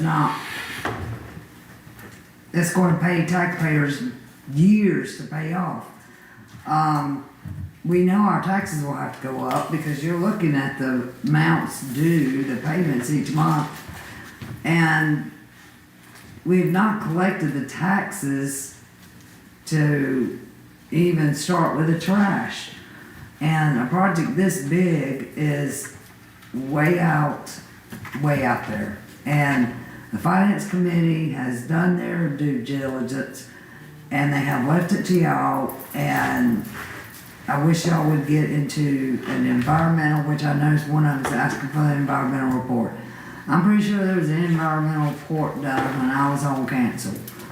And it was $10 million. $10 million to get it fixed out as to date right then, and that was 2020, I believe. Could have been 2021. Like you say, ain't no telling. Could be $20 million down to get it fixed up. So you're looking at just $2 million, times 10. So instead of $300,000 a month, yeah, what, $900,000 a month? So that's just something to think about, and I know everybody's got deadlines, but we definitely need, please don't put the cart before the horse. Thank you very much. Thank you, Ms. Marion. Mr. Wingo.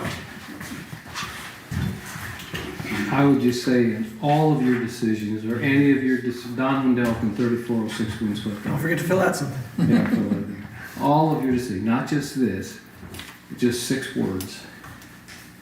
Who, what, where, when, why, and how. That's all I really want to say. That's the simplest thing to remember in everything you do. Thank you. Thank you, Mr. Wingo. Okay, going once, twice. Can you just ask if there's anybody here that's for it? Does anybody want to speak in favor? Okay, none? Okay, what's that? Okay. All right, hearing that, I'm sorry. I take a motion to close the public hearing. Or can I just close that? I can just close it. Hold on one second. Well, you made a motion to open it. I would ask for a I'll make the motion. motion to close the it. Is there a public second to close the public hearing? Second. Any discussion? Hearing none, all those in favor of closing the public discussion on the Laughlin purchase, signify by saying aye. Aye. Opposed? Hearing none, this hearing is now closed. Okay, I think we're waiting on some figures. Approximately $1,200 a year for the additional insurance premiums. Okay, $1,200 a year, okay. For what? The town manager and finance officer. The town manager and the finance officer just told us that it's cost about $1,200 a year for insurance. So just about $100 a month? I don't believe it's an annual plan Yeah. through NCLM. Correct. Hearing that, okay. Did you get my insurance? If I may, before You may. There were several references during the public hearing to due diligence, and I would like to address how that is covered in the real estate purchase contract. That provides for a 45-day due diligence period. In order to get the due diligence period, you have to sign the contract. in order to perform the studies. You'll notice that later on on the agenda, you have item currently labeled as 9G. That's the approval of the Mid-Atlantic contract. That is a contract for an environmental engineering firm to come in and do a phase 1 environmental study on the property. Is that after, say we take it a step forward tonight, that first step? Should you choose to approve the purchase contract, you will have the opportunity to approve a contract for Mid-Atlantic to perform the environmental engineering. Is it the only sort of due diligence that would be performed? You have the opportunity to do whatever due diligence you would like. We need to do more. We need to do more, but we could do more. And, of course, what we found would if what we find, hold on. All the rules that would apply to the normal purchase of a home during the due diligence, they would apply to this kind of purchase as well?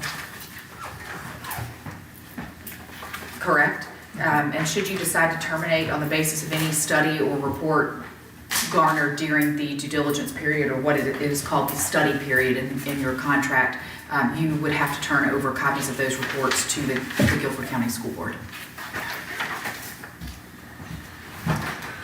All right, is there any other discussion? I have a question. Okay. Mr. Manager, at one point in time, I believe that you said, I think it was you, I'm not sure. If you are buying, selling property, government to government, the code enforcement is different than if it was a personal property transfer. Is that correct? We got clarification from the building inspections that being it was coming from government to government, the portion of the building that they were using actively, we would not have to bring it to any further code. It complied with code. Portions of the building that have not been used would have to be. Right, okay. So if those portions that won't change, that won't change or have to bring them up to code or anything, if there's any substantial issue there that would cause us an issue of moving in, that would be something that, under the due diligence, we could have them either fix or be a cause to hold the contract? I did not get the impression from the Guilford County School Board representative that there was a willingness on their part to fix anything like that is found during the due diligence period. Whereas if you were purchasing a home, you might suggest to the seller, I'd like these renovations made or these repairs made. I don't think that is a reasonable expectation currently set forth with our agreement with the school board. If that's, Well, it might be the case that they won't fix it if we find things that we didn't anticipate finding, or to an extent that we didn't anticipate finding. Would that be grounds for us to pull back from the contract? yes. That's a good question. For instance, I'm just curious, I mean, do you have a for instance that's in your head that maybe, I'm just curious, I'm asking. I'm out of my depth as far as when it comes to construction and stuff, so that's why I greatly enjoy listening to both you and Kyle. The one thing that jumps out at me is that in the area, I'm assuming where they were is the center part. One of the things that I know is there's asbestos in the floor. So right off the bat, before we can move anybody in, we gotta go in and do the abatement, you know. And you're talking about the floor where? All the VCT that you see down the hallway. But is that the area where we don't even have to change the code? There's asbestos there. So they have folks working in it. But I guess as a town, do we want to put people in No, there? I'm with you. I'm disappointed that they had people working. Yeah. That's a good, how are they able to have government employees in there if they knew there was a? So the rule with asbestos is if you don't touch it. If you don't disturb it, have to worry that's about it. exactly right. But I don't want to. So it's under us right now. I don't want to expose any of our people to that option, to that. It's under us right now. So we wouldn't touch it. This floor is on top of the other floor. Anything else? Mr. Manager, could you remind us what the Finance Committee recommended? I recall a month or two ago that they suggested a financing option. Yes, sir, Mr. Clay. They recommended if you decided to proceed with the project that you do finance it rather than go into fund balance at this point in time. Did they, and I should have called and talked to them, did they recommended one over the other, but did they recommend the purchase of it, that it would be okay within the budget? They did not get into that. It was either finance or purchase. That would have been good.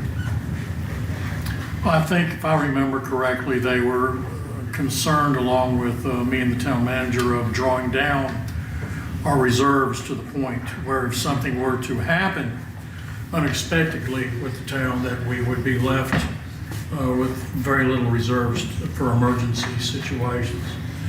I believe that's the gist of the spirit of the conversation.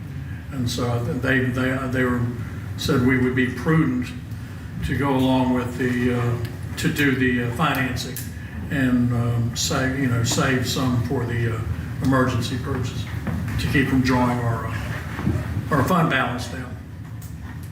And do I remember correctly on that? Okay. Ms. Kelly?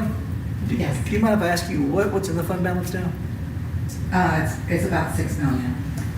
Unrestricted. So if we would do that, it'd take it down to 3 million or thereabouts.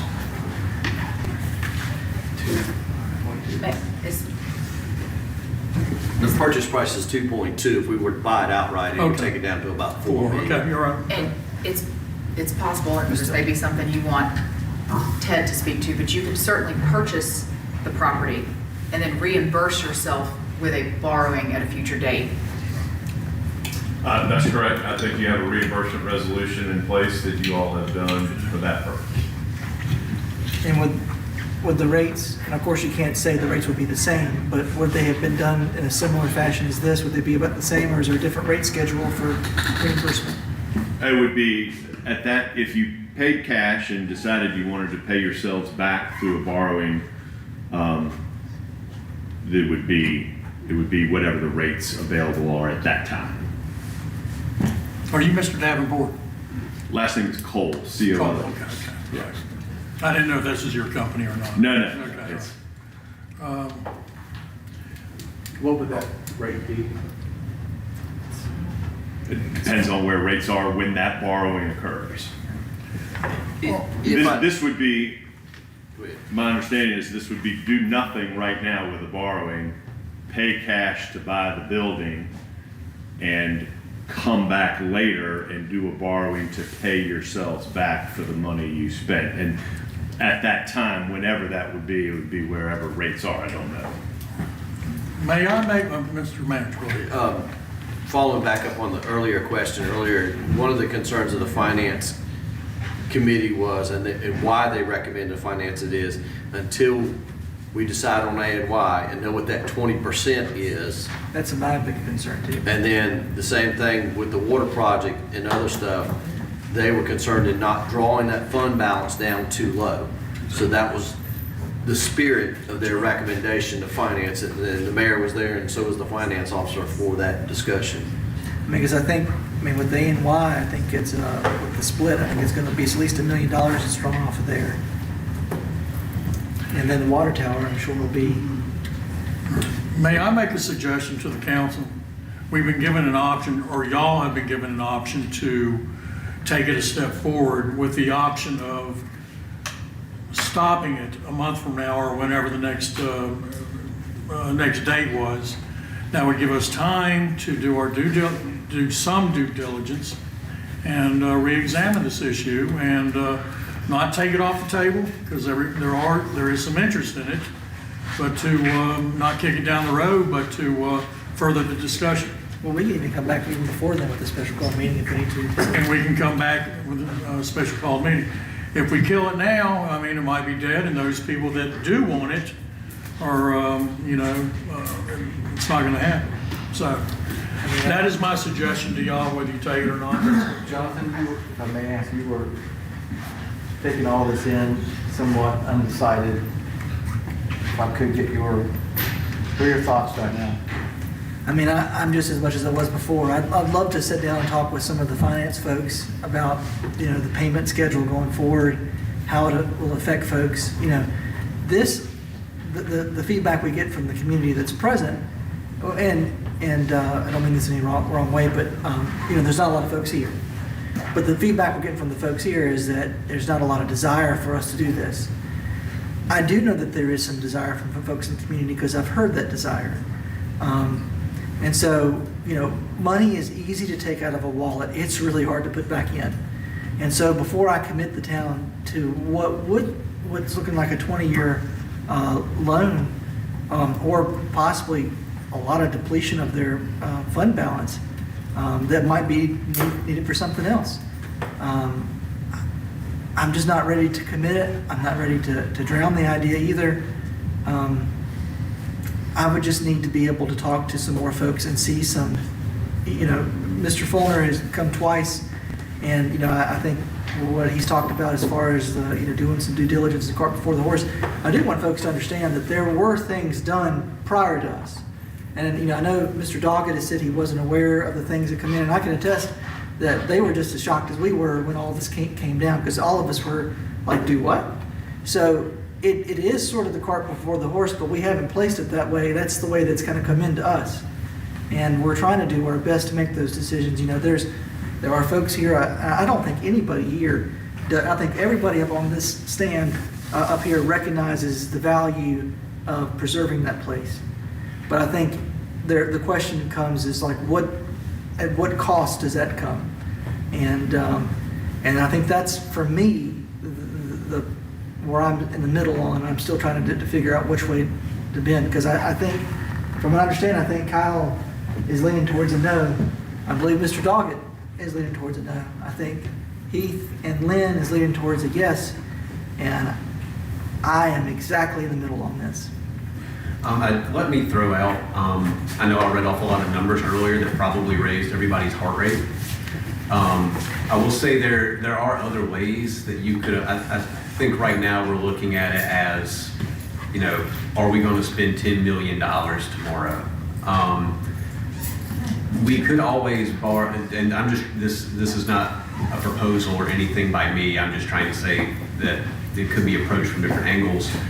We could potentially simply borrow the $2.2 million necessary to purchase the property, use that to purchase the property, and then have an architect come in, develop a vision for the site, develop a plan, develop a vision booklet that could be given to the public as far as exactly how it's going to be used, and an anticipated budget for the project, and then put that to a bond referendum and see if the public was behind it or not.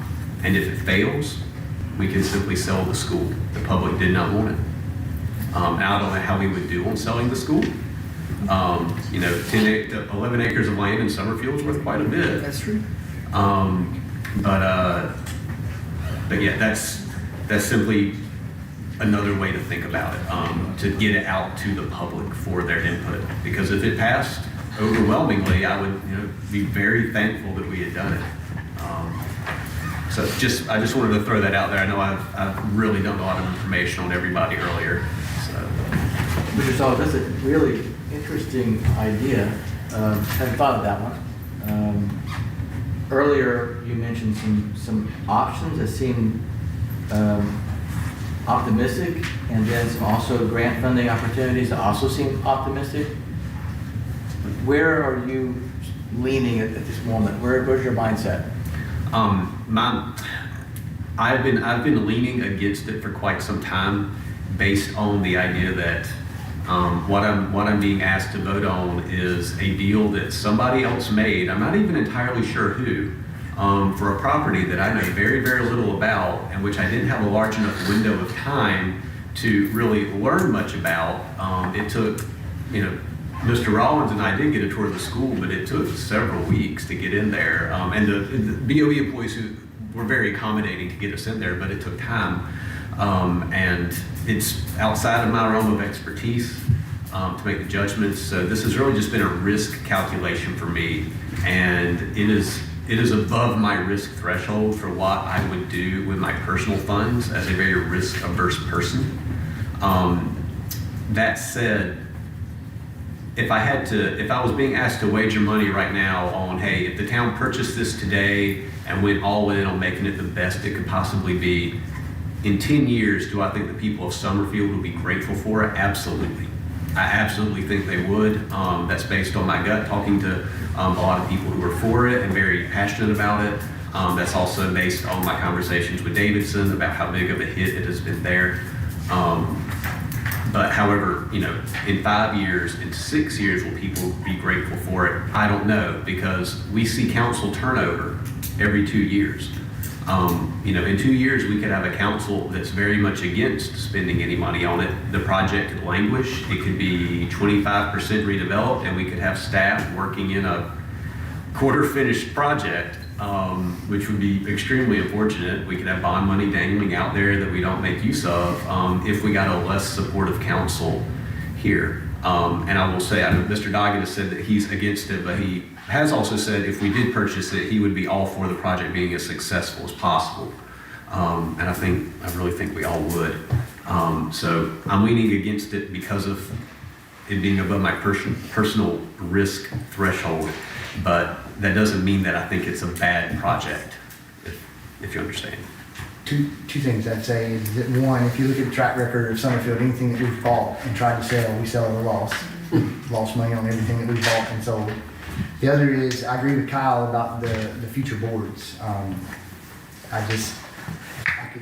It's just like when we were going gun-ho on this last town hall, and the election started rolling around, and everybody got cold feet and stopped. And then we've spent all this money, and we have nothing to show.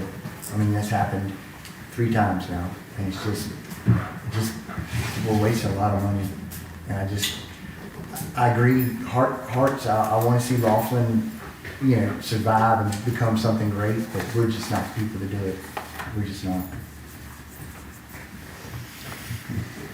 You mentioned earlier, Ms. Henderson, about sort of a next step if we did not pursue with a motion on the purchase. What are those options?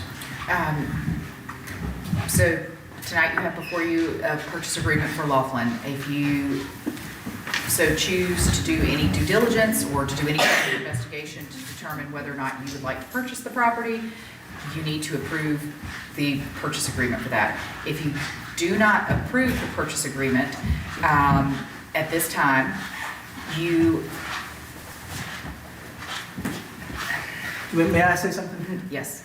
If you wanted to make a motion tonight, I think that Lynn would second you, and then there would be a discussion. And I anticipate in that discussion, we've already really discussed things. What I would do at that point is I would make a motion. It'd be a procedural motion that would affect the substantive motion that you've already made to defer it. And that would allow that motion to set that you've already made. And then we could come back in here as soon as we have an answer. And it could be as early as 3 days. It could be as long as 30 days. But I mean, I would try my best to make sure I work with all of you here to come up with the right solution to this place.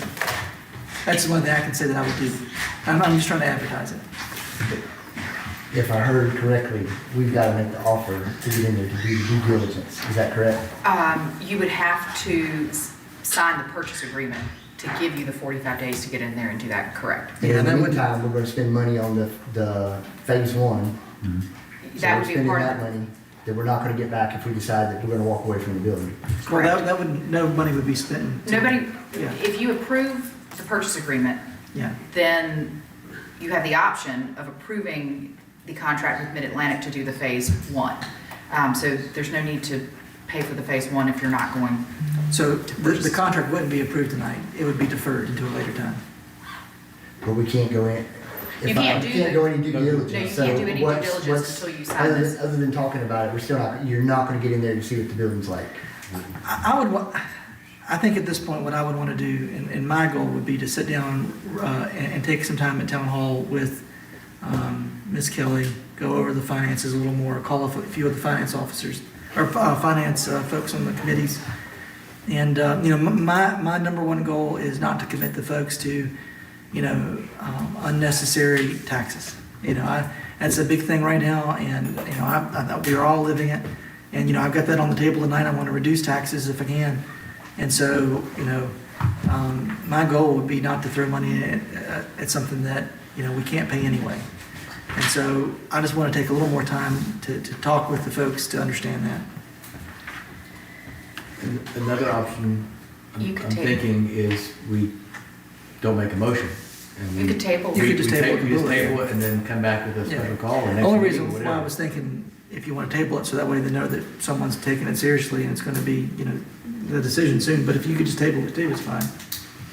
Or just go on to the next subject and we call a special meeting and come back to it. If we table it, You would could, we have to have a time certain to come back to it, or next meeting, or? the Yes. public hearing would have to be tabled, right? Because you wouldn't want to have to redo it. every time. The public hearing is closed. Right. And you don't need a public hearing to approve the purchase agreement. And of The course, public that's- hearing is for the financing. Sorry to interrupt. Mr. Manager, may I ask a question? When you discussed at the Finance Committee meeting, I think Mr. Hamilton asked you, did they want to move forward with the project? Did they not want to not move forward with the project? But if they made a decision as to finance or not, or pull it out of the fund balance, do you think that at that point in time that they thought that we couldn't handle it, that they would have said that at that meeting? And they wouldn't have gone forward with, these are your options, but we prefer this one? Absolutely. They think we can afford it. They left the decision whether to purchase it up to this board.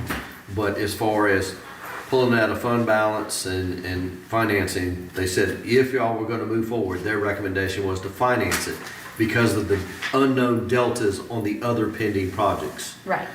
Mr. Cole brought a very salient point up earlier. We can always prepay it if y'all decide to finance it. And $10,000 on $1 million is not that hard of a penalty to swallow. I will say two things that I think will be relevant to y'all's thought process in your decision. Number one, it did appraise for $2.2 million. I did have a conversation with the appraiser. It is worth slightly more than that. He didn't say substantially more. Without doing an updated appraisal, don't know what that number is. The other thing is, I will tell you that this project, and knowing the numbers of what, and Ms. Kelly can confirm this, we cannot go to revenue neutral this year if you decide to move forward with this project. I can tell you that for sure. We're going to be closer to the current tax rate to be able to afford this project, the recommended maintenance position, and take care of it. And that's not even considering any of the rest of the priorities y'all heard a couple of weeks ago that y'all are entertaining. So, if that helps you. It does not include any other. Basically, this would take $300,000 a year. This year. You saw the payment, $230 at the recommended plus $70,000 for the maintenance position, that's $300,000. when did the Finance Committee review it? Review what? What did they review? We posed the question per y'all's direction. Would you When did recommend- they review that? About, was it 2 months ago, Mayor? 2 or 3 months ago? 2 or 3 months. I think they, Mr. Hamilton, I think they probably look more at could we finance it or pull it out of fund balance, not whether we could afford it. Right. That's what I think. That's Right. And I think it was before too, the increase in the rates. Wasn't it before the increase in the rate? It was after. Oh, it's okay. And your main factors of considerations, we have these 3 big capital projects that we've been sitting on for over a decade. They are all moving forward, and getting close to crossing that finish line. So there's a large upfront cost, even though these projects are largely grant funded, we do have to pay up front and request reimbursement after. So we do need to factor in that we need to have a lot of liquidity at this time for those projects. Thank you, Ms. Kelly. But Twig, I don't remember at the budget retreat when we were talking about the money that was ever brought up, that it would that this payment would eat all that up. We never got that far on priorities. That's why I was pushing hard for y'all to take some priorities off the table, and that's why we're having the meeting Saturday morning. So hopefully we can see a budget and look at it. We don't have a budget till you give us Well, priorities. I think we should look at last year's budget and then see what's going to change or what's going to likely be the same, so we can figure out. That's all. Thank you. Well, that survey that I sent out included how much that would increase or decrease what was requested as outlined in the budget ordinance. So I sent you that link and I sent you that survey for y'all's request. But it's very difficult to pull together a draft budget at this time, largely because governmental revenue outside of sales tax, so things like ABC distribution, utilities franchise tax, solid waste, beer and wine, it's been announced that there plan to be pretty big changes and impacts to that. That's 24% of our town's revenue. And if I don't have a solid target on that, I'm very reluctant to try and draft up any form of budget at this time. So as I said, at the budget retreat, it'll be mid-April before we have something solid enough to start drafting up something with a lot of confidence. And that's all predicated on getting the priorities of y'all, what you want to possibly fund in the 26-27. Maybe we can, well, we'll talk about it later. Thank you, Ms. Keller. Mr. Mayor, would it be possible for us to take a 5-minute recess prior to a motion being entertained? All right, are we gonna have any more discussion on this, or is there a motion? We could take a There's recess. no motion, we can take a recess. You wanna take a 5-minute, or do you wanna do you want to get this So 10-minute recess. if you 10 don't care. minute recess. 10-minute Make a motion recess? for a 10-minute recess. I second All right, that. that was seconded by Mayor Pro Tem. Any discussion?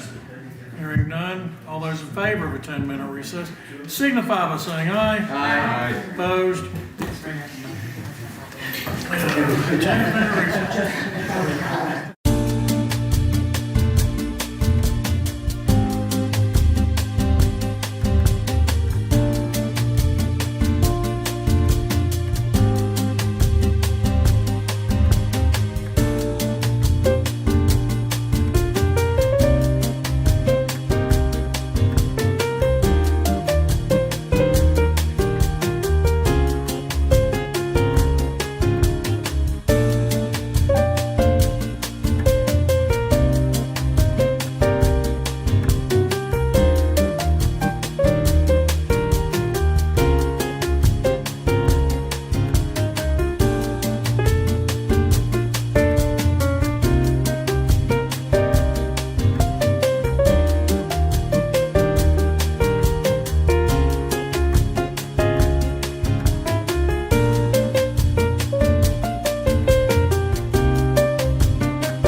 for the 10th.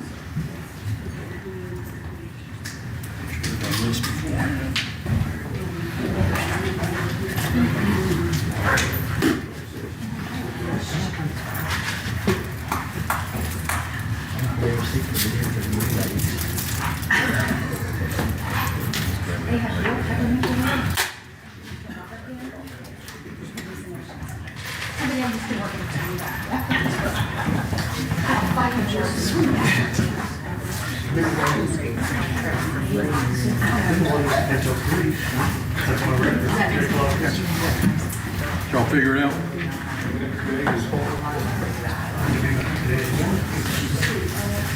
Lynn, did y'all figure it out? I think it's gonna be kicked this year. Yeah, well, I figured that. I mean, how are you gonna do it though? We can just, we can just let it. We can table it till Tuesday. Is that what you're gonna do? And then all the resolutions will follow, like all these items will follow. Okay, all right. The only question, Is that legal? I'll verify. All right, another couple of minutes, people.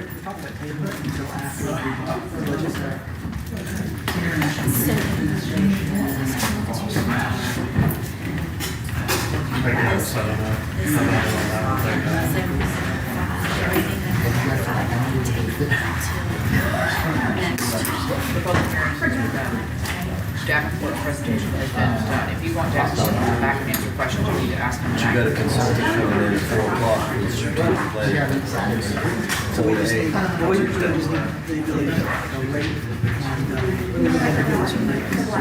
The rate, yeah, you will have to have them ask them, sir.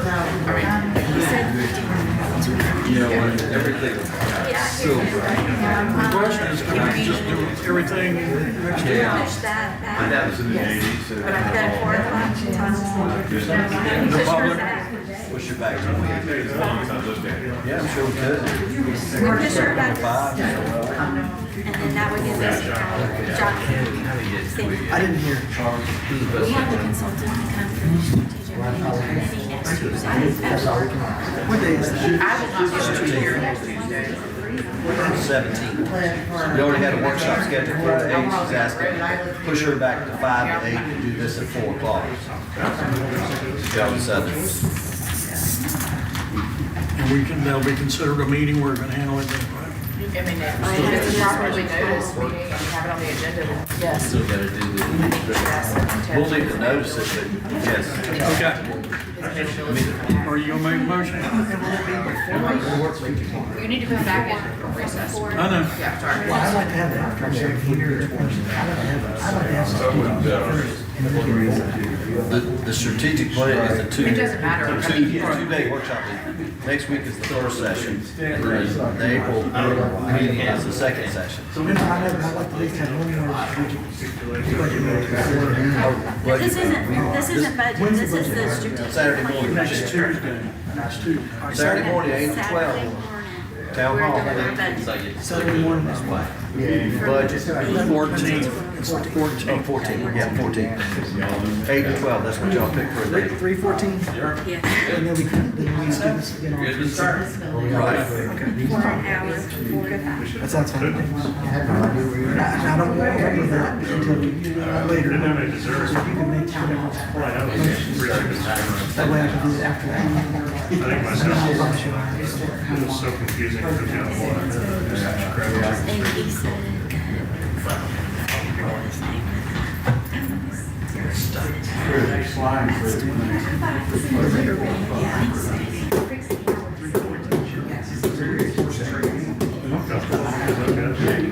Leah, those things I need to sign, it'll be already dropped by later on this week.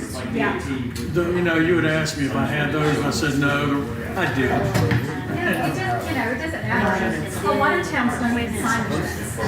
Yeah, well, I'm just telling you, I apologize, I did have them. And I think you printed them out again. Where can we go? Because I know like open space is. C, that's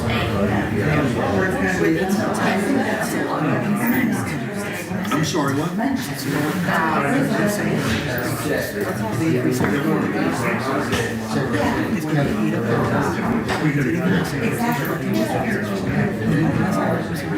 The windfall that we're getting from the 5 cents was gone. This leave that.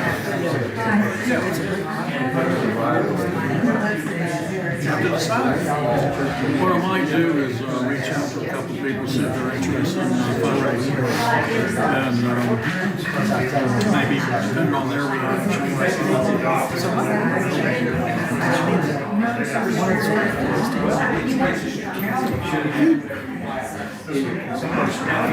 For the charter academies, yeah, I think that was nebulous. I didn't hear. That's been a while.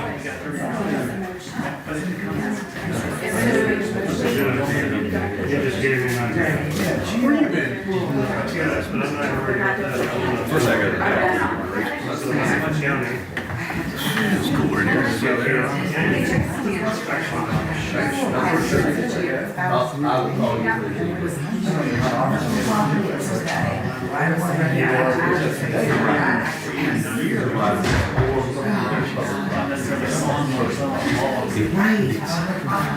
The only way.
And if you ever went back like this.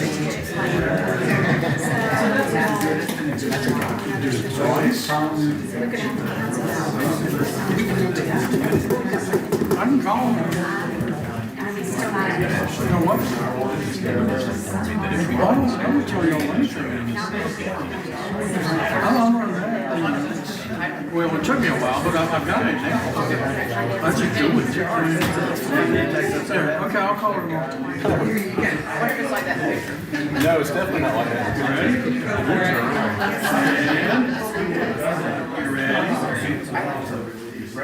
There we go. Session is back in order.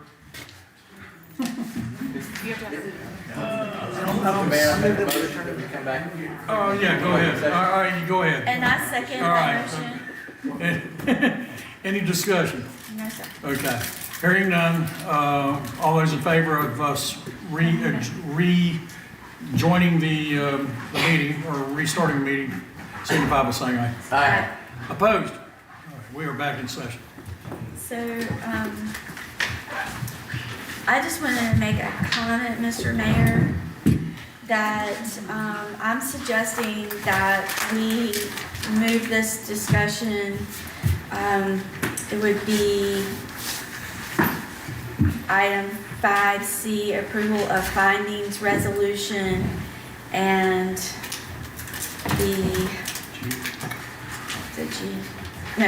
and approval of the purchase agreement for Laughlin, which 8A, which was moved to number 5, that those two things be put on a special call meeting for Tuesday, March 17th at 4 o'clock. Okay. 8A and 5C moved to, your motion is to move those There's two? it's not a motion, it's just a request that we move forward with that later and go on to the next subject. And may I make also a recommendation? Okay. If that does become a motion and passed by the board, that you consider also moving G and H, which pertain to this project, also for consideration to Yeah. Tuesday. So everything that pertains to this project, we'll just pick up on the 17th. Yes, ma'am. Do we need to? No motion. Okay. How can we do that without a motion? Because we're We're just not not making- gonna discuss anything, we're not moving forward. All with right, anything. okay, if you say. Sounds good to me.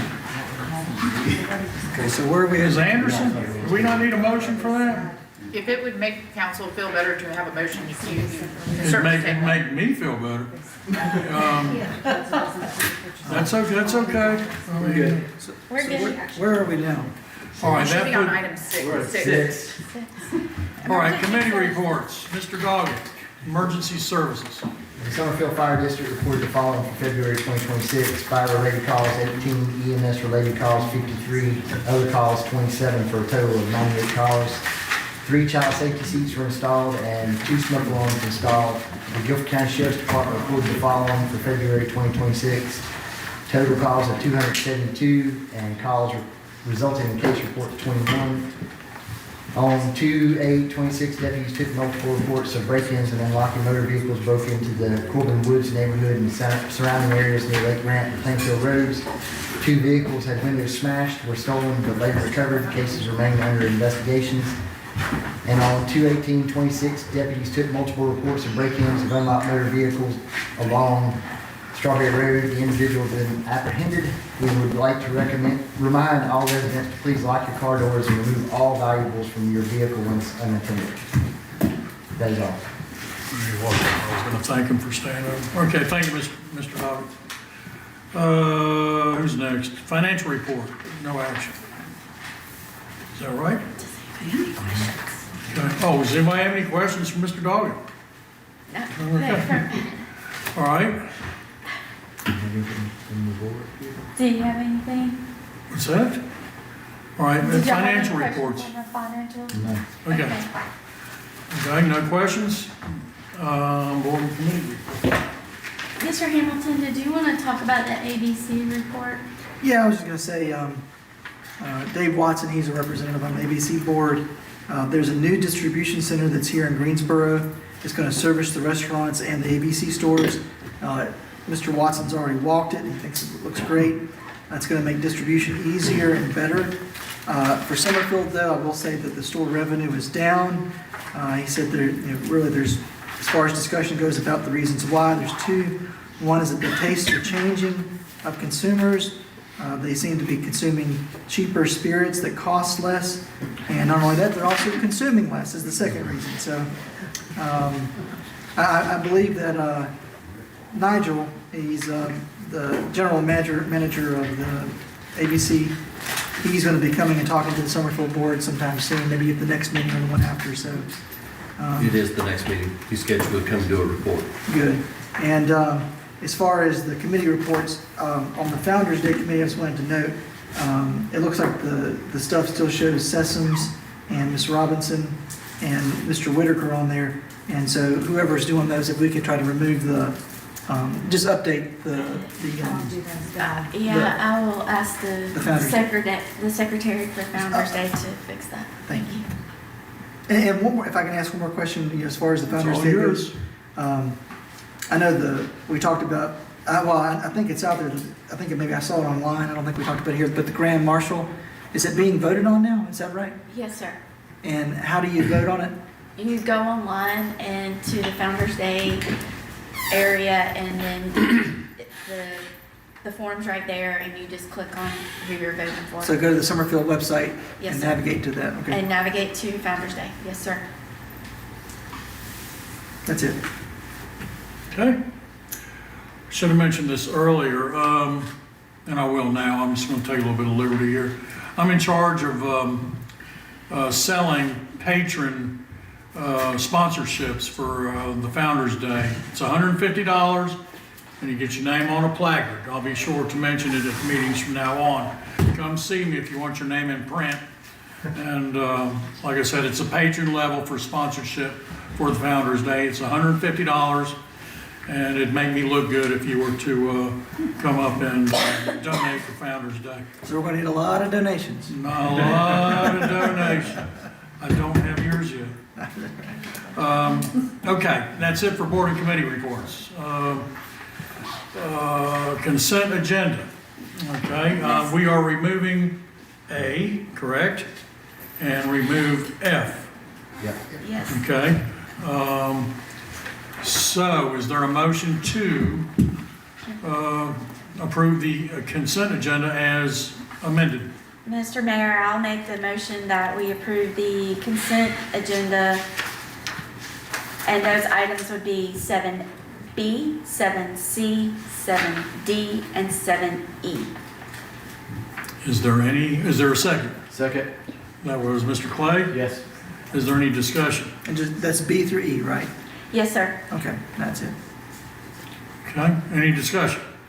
Hearing none, all those in favor of the consent agenda as amended signify by saying aye. Aye. Opposed? Motion is approved. Motion passes. Okay, sorry? 9A. Move that one. 9A, update on comprehensive land use survey. Michael Harvey.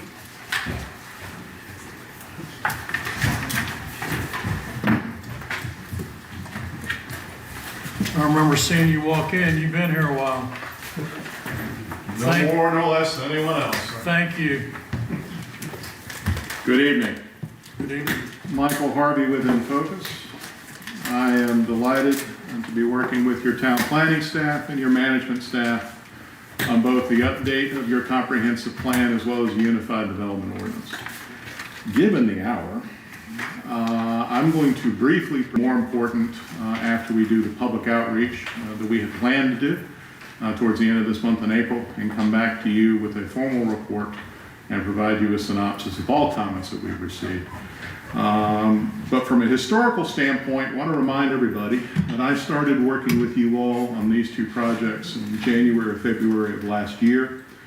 It was requested by your manager and your planning director through you all that we stop work on the projects in April, May of last year to allow the town to address more important issues as it related to several pending matters concerning litigation, as well as responding to several different actions taken by our wonderful state legislature.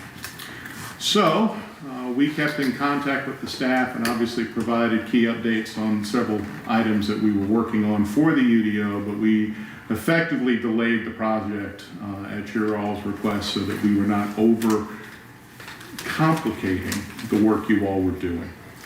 In November of 25, we were asked to begin both projects again. And in order to play a little bit of catch up, we released a survey on your town website to begin soliciting feedback from the general population on the completion of the comprehensive plan. Specifically, what do you love? What do you not like? What are your concerns? What areas should we focus on?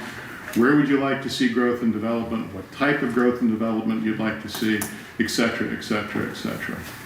And as will come as no surprise to I'm sure all of you, we received some really good responses, some really frank and honest responses, which we always appreciate because it helps give us direction.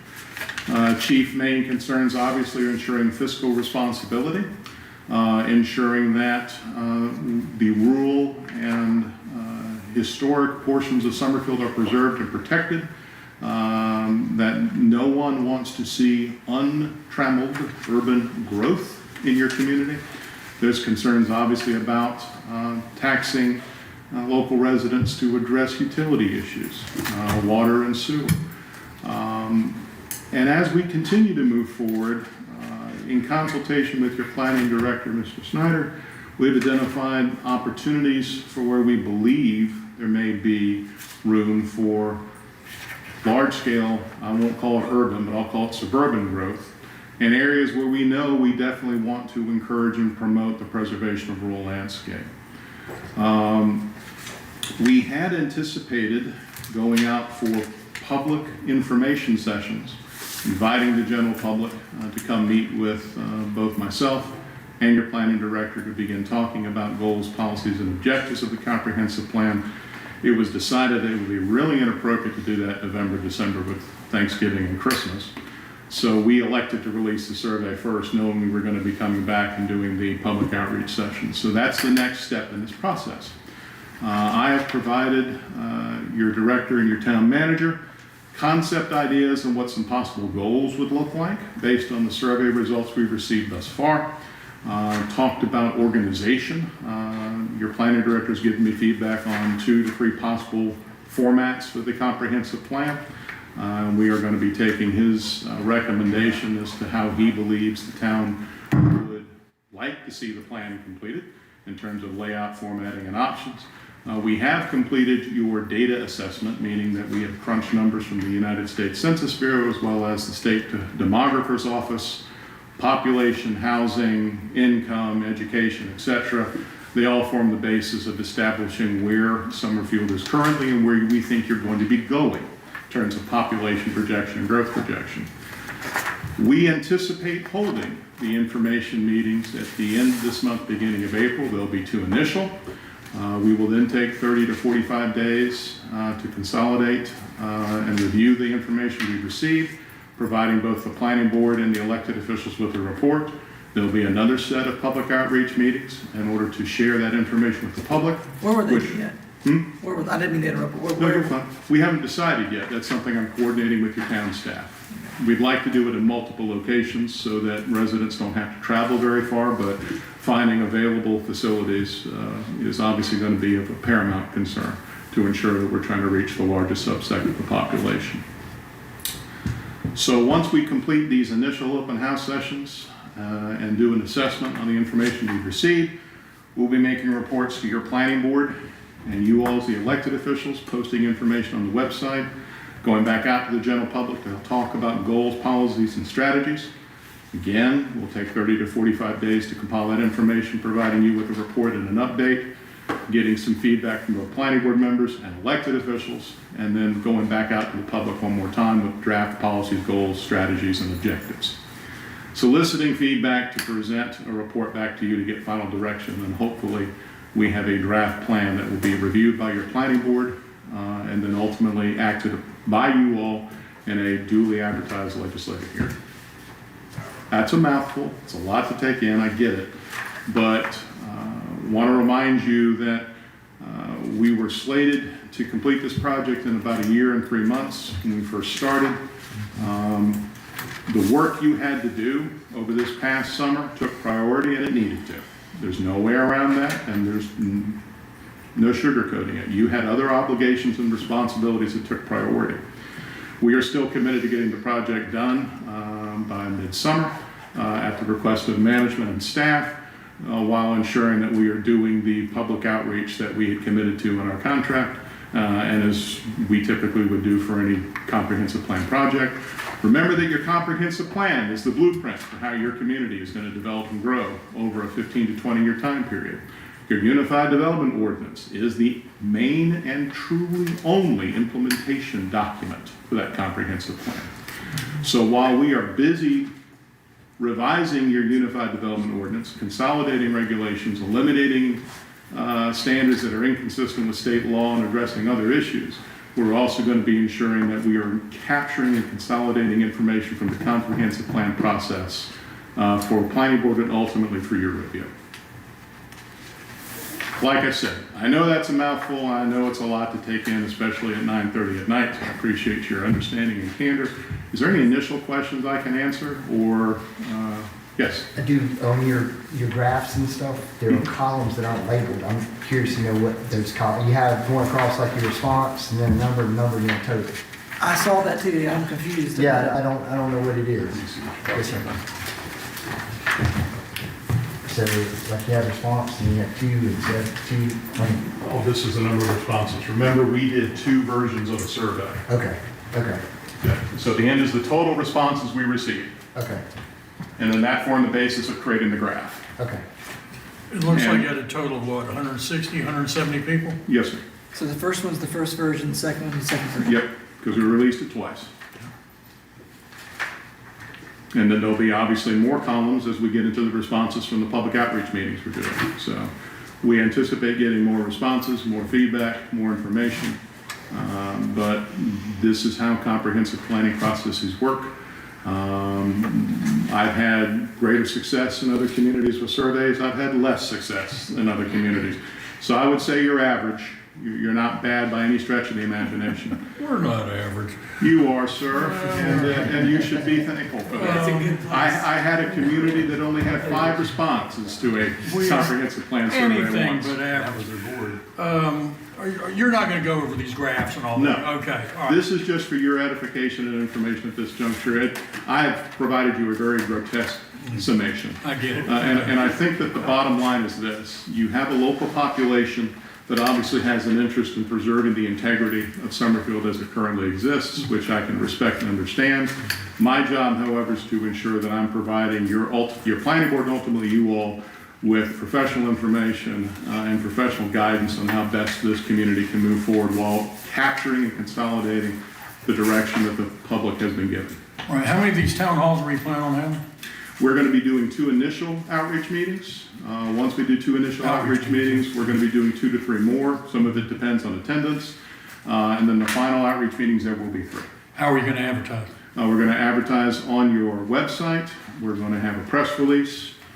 So that it's advertised in the paper. We're not necessarily going to be taking out a legal ad, but I'll be coordinating that with your manager. So we've got several options available to us in terms of how we're going to get the word out to attend these meetings. Justin's asked if there's opportunity to put signage up, and yes, there is that opportunity, and I'm investigating how the heck I'm going to pull that off in the time frame I have. That's my problem, not yours. There's a little bit here. I think one of these is my comments, actually. So we have tried to capture, obviously, as many of the comments as we could. Some we couldn't publish. Yeah. That's good. Not because we Hamilton, did were, you well, take- not because we were trying to censor the comment, but There was Hamilton. we couldn't block out enough of the words to where it's actually going to be understandable. So if there's no other questions, again, I know it's late. I know you've got a lot left to do. I appreciate the direction we've received thus far. We will keep you informed.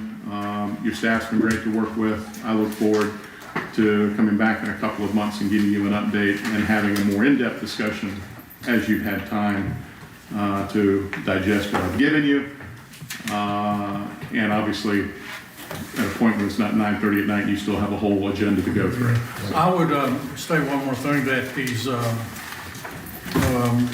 gatherings that you have at least 1 or 2 board members there. Everyone's invited. Well, I know, but just you make sure people know that there's going to be board members there.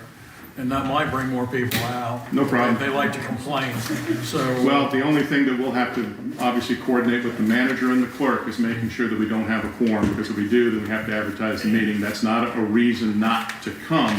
It's just we have to make sure that we are properly holding meetings. We can notice a potential. Yeah, we can notice. quorum. Yep. And I misstated, they don't like to complain, they like us to know what they're thinking, so. There's nothing wrong with that. I misstated. That's why it's a public process. There you go. So again, I appreciate all of you. Look forward to continuing working with you. And please let me know if there's anything else I can do to be of assistance. Thank you. Thanks, Michael. Thank you. Back to me. All right. Discussion and possible approval of a resolution regarding taxes, and that is Mr. Hamilton. That's mine.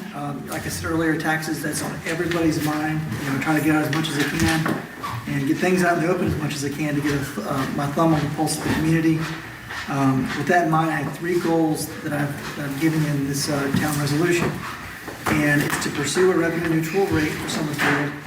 It's also to advocate on behalf of our people to the larger governmental entities of which we set. So that includes Guilford County and the state that's represented by the General Assembly. And now, I'd like to get support really for all 3, but if the majority only agrees with a portion, you know, I'll do whatever I can to get something for the people.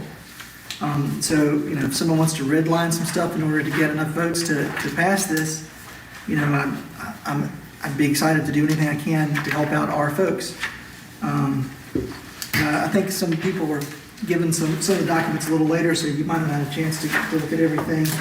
But the documents that I gave really just sort of show some of the statutes as well as some of the things we've done in the past. As far as the statute for petitioning for incorporation, that requires a budget ordinance of 5 cents per $100 tax to incorporate. But it doesn't make it clear that it can't deviate below that after incorporation. And of course, we actually, not only did we change our rate, but in 2005, 2006, so we actually not only did we recently change our rate to meet that incorporation statute, which we didn't necessarily have to do, but we felt like we were under the gun to do it. But we actually did it already before in 2005 and 2006. Even now, we actually give a property tax discount of 0.5% if people pay their taxes early. So if folks aren't in line to do this resolution, which I'm going to call a motion for, I'm going to try to make a motion for it, but if folks are not in line for that, there's other ways that we give people relief. So maybe we could up the amount that we give for a discount to folks that, that pay it early. My thinking is do it for as many folks as we can, but like I said, I'll take whatever I can get.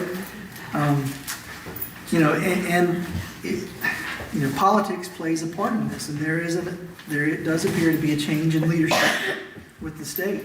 We were attacked in recent years, and one of the things that we were told about the de-annexation is if we fought back legally against Berger, they might push to take the charter. Sure enough, the charter became an interest to the General Assembly. And, I saw we make it, I say that we make it known to the General Assembly that we raised our taxes and we grew our government mainly as a response to that threat. Because I don't think anybody here would have, I genuinely believe nobody at this table would have voted to raise the taxes and grow the government in the way that we did had we not been under the gun of losing our charter. So my thoughts is we shifted, we put that on them for clarity. And, if we get something back we don't like that, yeah, you have to do it, well, then people know who to get rid of. And if they, honestly, with the way things are changing, it might be the exact opposite way. The House bill that's put in is by John Blust. Some of us here know him well. He's come here and talked to us before, and he's trying to, I think the manager gave out something that said, the revenue neutral tax rate is confusing, and I think it was something from the League of Municipalities. But what John Blust's House bill is trying to do is actually take away some of that ambiguity and give the House bill teeth. Give the revenue neutral rate teeth. As it stands now, governments are required to show you what your tax rate would be if they did the revenue neutral rate. John Blust wants to give it teeth and say, but now you got to use it. And I like that. It gives people a little bit of predictability, gives them comfort and having some time to prepare for an increase.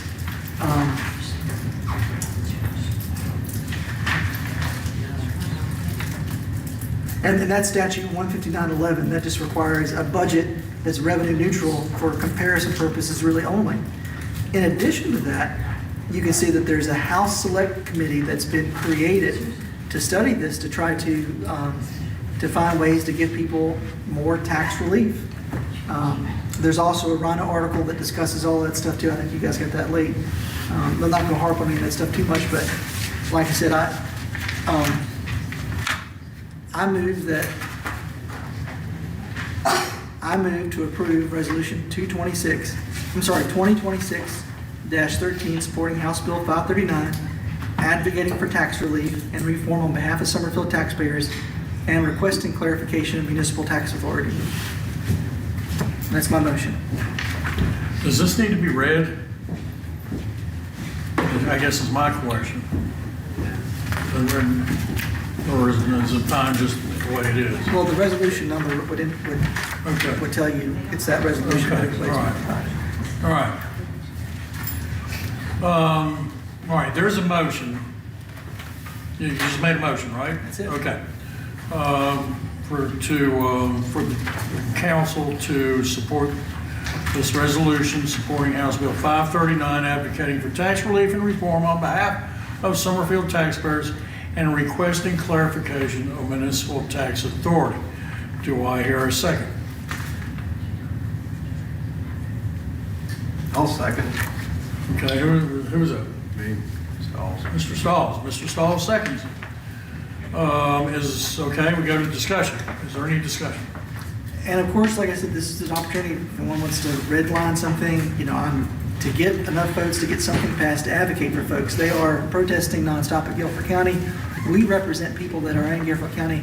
I feel like we can help amplify their voice. And so you know, I'm open to hearing anything. I mean, I am fine with a resolution to support House Bill 539. I think that's worthwhile. I'm fine with a resolution that urges the House Select Committee on Property Tax Reduction and Reform to continue its work, yada, yada, yada. What I'm not comfortable with is the words General Assembly, Summerfield, and Charter being on the same document. I couldn't get behind asking for clarification there. I don't think we have much to gain from that. And I'd rather just not bring it up. I would, because my personal preference is for Summerfield to lay low and you know, worry about Summerfield for right now. And I know we are doing this out of concern for the citizens, but to try to let our representatives do their work in the General Assembly. That said, you know, I'm more than okay supporting the House bill. So you would support the House bill and the House Select Committee? Yes, I think that's worthwhile. And obviously it has to be delivered to our legislative delegation. Does anybody else here support any of that? I would agree, Mr. Stalls. I had a big compliment the other day from a lady that said, I don't hear anything from Summerfield anymore. I almost kissed her. And so I agree with Mr. Stalls that we should continue staying, I guess, in a pattern of staying undercover, not undercover, but you know what I mean. But I don't see anything wrong with it. We're all against higher taxes and everything. But I will tell you that at the polls the other day, one of the high-ranking senator at the General Assembly asked me how we were doing with the 8 tenets of being a town. I heard that. Yeah, and I told her, and said, we're there. So, well, that tells me right there that it's not over, is what I'm saying.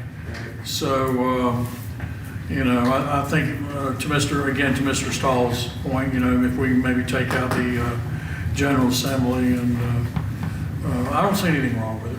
I mean, I don't mind signing it. Mr. Mayor, I have some questions that I'm hoping that Mr. Hamilton can help answer. And then I have a possible thought on it, if I could. I can't hear you, Oh. and I'm sitting much closer than the public. Sorry. Mr. It might be a microphone issue. Mr. Clay has the floor if he will speak up. To be transparent, I just got this resolution, I think roughly on Friday. I tried to do as much research I can, a little bit of time that I had over the weekend. And there's some more documents that came today, and I did not get a chance to look at them at all. Mr. Hamilton, have you reached out to the council or all of us to discuss and get kind of feedback ahead of time, or is this the first time? I mean, gave it out for everybody to get it, so y'all can have a chance to look at it. I figure if you have a question, you'll call me on it. And Did you not have any questions? well, I do now. That's why. So have you consulted or referred this resolution to the finance committee to have them study and get their recommendations? No, because it's completely up to us on whether or not we want to reduce our taxes and watch our things, and whether or not we support House Bill 539, whether or not we support Guilford County having a revenue neutral rate. I'm all for that. I mean, I'll do whatever it takes. I mean, I want to cut wherever we can. I want to be as frugal as we can. I want to pursue the lowest possible thing. That is what matters to our people, and they've made that very clear. Yeah, these things have jumped up ridiculously high, and there's been such a substantial increase. I think we would not be doing our people service. We'd be doing a disservice if we didn't go to bat for them on this. And so, governments all the time. I mean, like I said earlier, you know, it's well, I'll say it's when we're taking money out of a wallet, it's not our wallet; it's other people's wallets, and I don't want to take any more than we have to. I have to agree with you. I too am not a fan of paying taxes. I don't want to pay any more than I have to, and I don't want our citizens to have to pay any more than they have to. This resolution, and I looked at it again over the weekend, it pursues an immediate revenue neutral tax rate for our fiscal year. Why is it not just focusing on supporting the HB 539? Well, supporting HB 539 is forcing revenue neutral tax rate. So the goal is to provide relief and reform for people. And so the idea here is that we're going to pursue a revenue neutral tax rate. We're going to ask that the government do that for you, that the other layers of the government do that for you too, including Guilford County. Good. That's exactly. It's like you read my mind a little bit.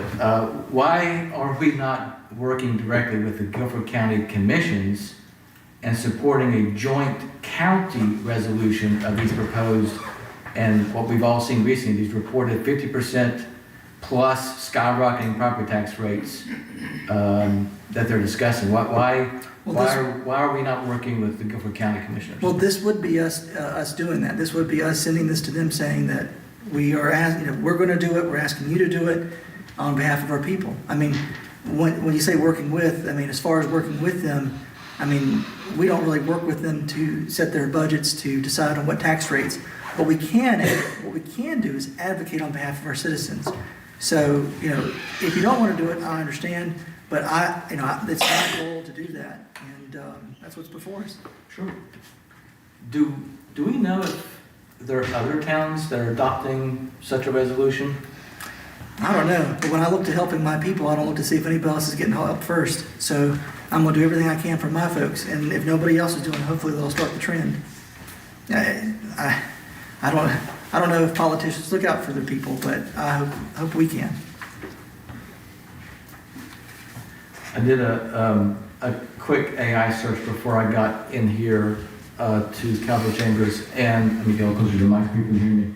And I did not see a single North Carolina municipality listed as passing or supporting a formal resolution for HB 539.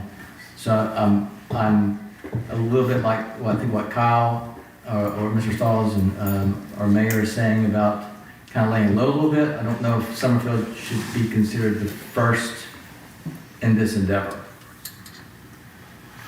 I've actually heard Oak Ridge may try to pursue a revenue neutral rate, but regardless of whether you pursue the bill, supporting the House Bill 539, laying low could still be doing a revenue neutral rate for your own people.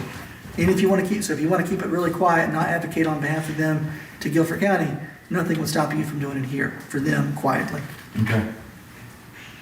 I have just a comment, and I really don't have any other questions at this time, but the comment was, again, taking a look at this over the weekend, trying to spend a little bit of time I can on it, and kind of come prepared and understand a bit more about the revenue neutral rate, doing a little bit, trying to do a little bit digging on HB 539. You know, last year, the council voted to increase the town's property tax rate of 0.0275 to 0.05. And it hadn't been changed in over a decade to compensate for the inflation, a rising cost, especially after the COVID pandemic. And part of this, and I think Mr. Hamilton kind of mentioned this a little bit already, is that 5% was to protect the town's charter and align with current General Assembly standards. And also, we also did fund significantly invested projects that they're really going to have some ongoing maintenance that we're trying to, you know, understand now for the future. And those were really kind of laid before us from prior council. Of the Guilford County towns and the cities collecting a municipal property tax, Summerfield is currently the lowest in Guilford County. We are the lowest. And we actually fall within the 10th rank of the lowest in the state of over 500 towns and cities. 10th rank, over 500. This town has a history of having a low tax rate. And I don't see that changing at all. I don't think any one of us wants that to change. We've not even fully reviewed our budget proposal yet, which kind of concerns me. We're talking about a resolution for revenue neutral. You know, that budget proposal that we're going to be working on this weekend helps to calculate the projects that we want to fund, any potential debt services. So we don't really know just yet, but we're potentially making an impact without knowing. I kind of concerned this a little bit. So I'm concerned that we're being a little bit premature. We've led the charge with the General Assembly before, and we all know where that got us. I don't see us taking a stance on this at this current time. Not maybe in the future, maybe, but today, I don't. I don't think it's in the town's best interest. I would like to discuss and understand a bit more, have a little more time to understand that a bit more, and really perhaps maybe put this into a workshop agenda so we can all talk it through a little bit more instead of at this first time session, and have our finance committee involved. I think they would give some really good idea. Is revenue neutral rate work for Summerfield? Because I've read other towns have not adopted it for specific reasons that I can share if needed, but Indian Trail is one of them. I would like to get the town staff input on this too. I don't know if they are in favor, if they think this is something that we can do. So our finance officer, and let's see if there's something that we can coordinate with Guilford County. They are the one that's kind of pushing some of this high property tax. You know, we need to have some conversations with them too. And if we're going to do a resolution, does General Assembly the gorilla we want to go after, or we want to stay a little closer to home? That's the thought. You could have just said no. It's late, Mr. Clay. That's a lot of information you gave us. People always wonder, should change start at the top down? Should it be from the bottom up? I think it starts wherever you are. So, but anyway, so there's been a motion and a second, and there has been discussion, I think. We're not done discussing. Okay. Yeah. I just want to point out that I agree with the lower taxes because, I didn't. You voted against it. I voted against it.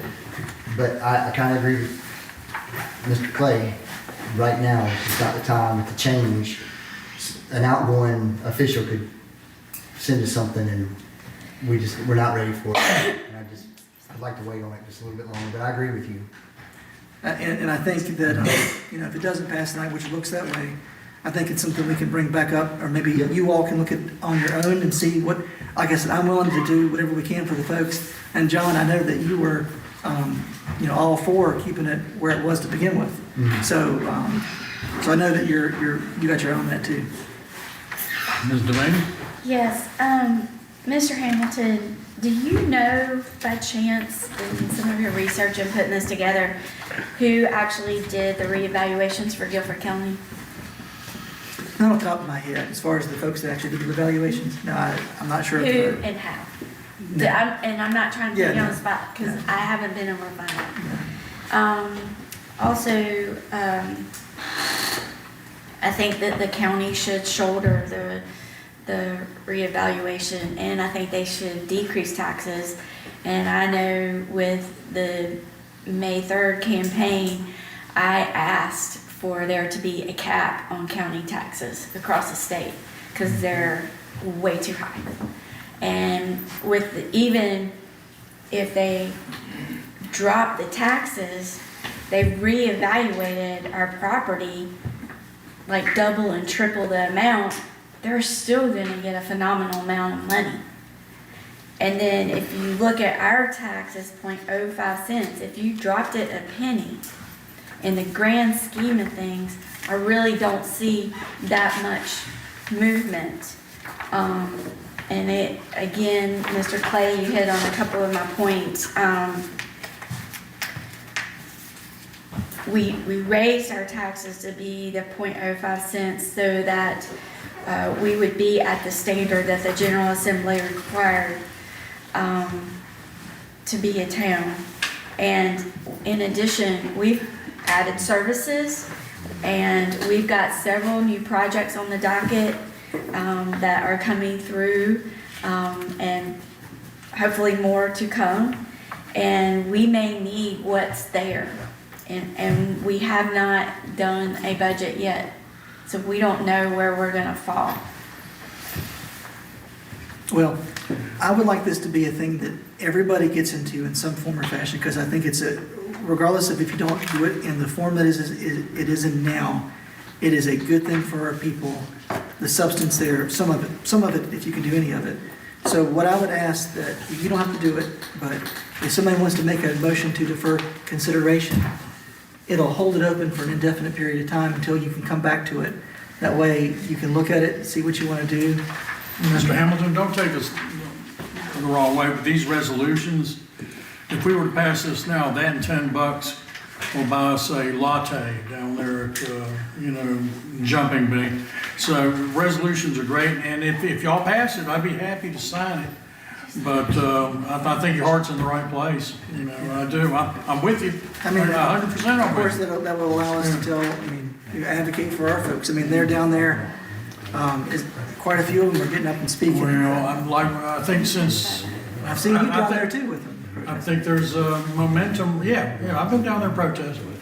There's momentum to change it, and I think sometime this year, I think something's gonna happen with the property tax rate. And I think the more local governments support those efforts, I think the more likely it is to happen. I've been down there holding signs. Okay. All right, there's a second. Any more discussion?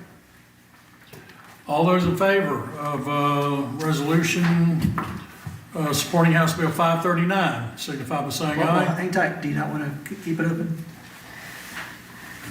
Or no? No, I think I will. Okay. I do, it would be Bring it great. up at another time? Yeah. Well, it's... Okay, all right, is there There's a motion and a second, so I guess go on. Call Call the vote, because there's a motion in a second. Okay, all right. But you can defer. There is a motion in a second. And all those in favor of resolution supporting House Bill 539, signify by saying aye. Aye. Opposed? No. Okay, that was, I guess, 5 to 4, 1 to 3, 1 to 4, excuse me. Opposed, motion fails. There again, your heart's in the right place. Yeah. Absolutely. Yep. All right, where are we at? Decorum, listen, this is gonna be way quick. I passed out a pamphlet earlier. Listen, we made great, like I said, the girl the other day, she was so, I could have kissed her. She said, I don't hear about Summerfield anymore. And it was the best compliment somebody could have given me. So I'd like to keep going down that road.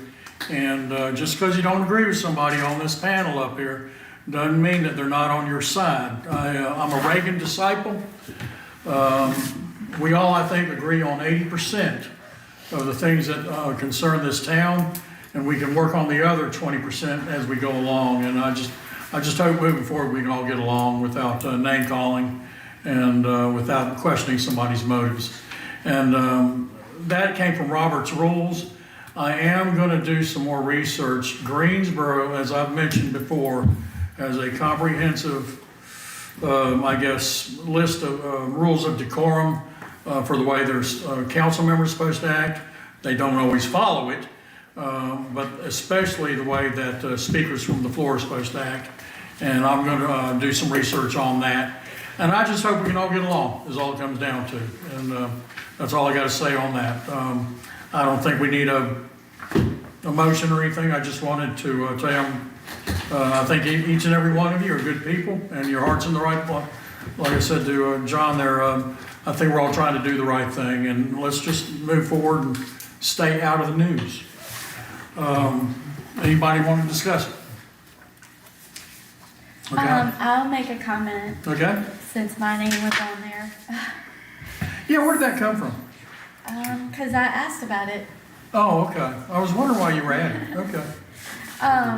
So as far as I'm concerned, rules of decorum, the purpose of that is to set a tone of all town council meetings. It's a reminder that everyone, including town council members, citizens, and all attendees, are to conduct the public's business in a respectful, civil, and orderly environment. This ensures that everyone has a fair opportunity to be heard while respectfully addressing the council. So when comments are directed, they need to be directed to the entire council. The time limits of 3 minutes, that's straight across the board for a lot of different municipalities. There should be respectful discourse, refrain from making personal attacks, profanity, not abusive language. And then also, we would expect the audience conduct to be the same that we expect for ourselves. And then as far as enforcement, if there were disruptions and that type of thing, then there would be a warning and or a removal to restore order in the meeting. Anybody else? If you all are trying to talk about me getting upset last time because I'm pretty sure something was being hidden, I've been the first to praise most of you here. I mean, I really have. I feel like in a lot of ways I've been a cheerleader with most of you. So when I feel like something's done wrong, I feel like really it's a failure on my part. And so it actually does hurt me.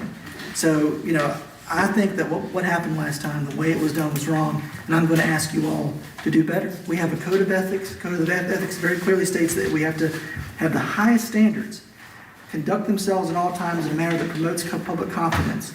States we should respect the rights of other town council members to pursue goals and policies that differ from each other, not shut you down so you can't talk about it.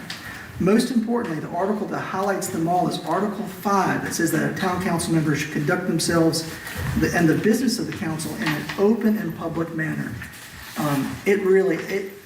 What happened last time horrified me. I hope it never happens again because I'm going to fight hard to make sure that big issues can always be debated.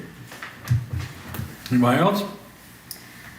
I'll just say, Mr. Hamilton, my statements were, I've been wanting to discuss this for a long time, so it was not directed towards you. It was just to make things clear for the body and the citizens. I appreciate it. Anybody else? Okay. Well, with that being said, we're getting ready to go to the subject at hand. Approval of resolution authorizing eminent domain proceedings to acquire A&Y trail easements. Town Manager Rollins. I think we've changed up the presentation Okay. a little bit, and I'm gonna try to get the microphone. Nobody notified me.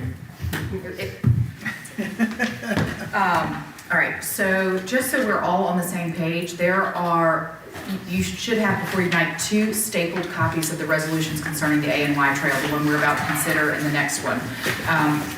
For anyone here in the public that wishes to follow along, there are updated copies in the back which include the list of attachments for the properties that are subject to each resolution.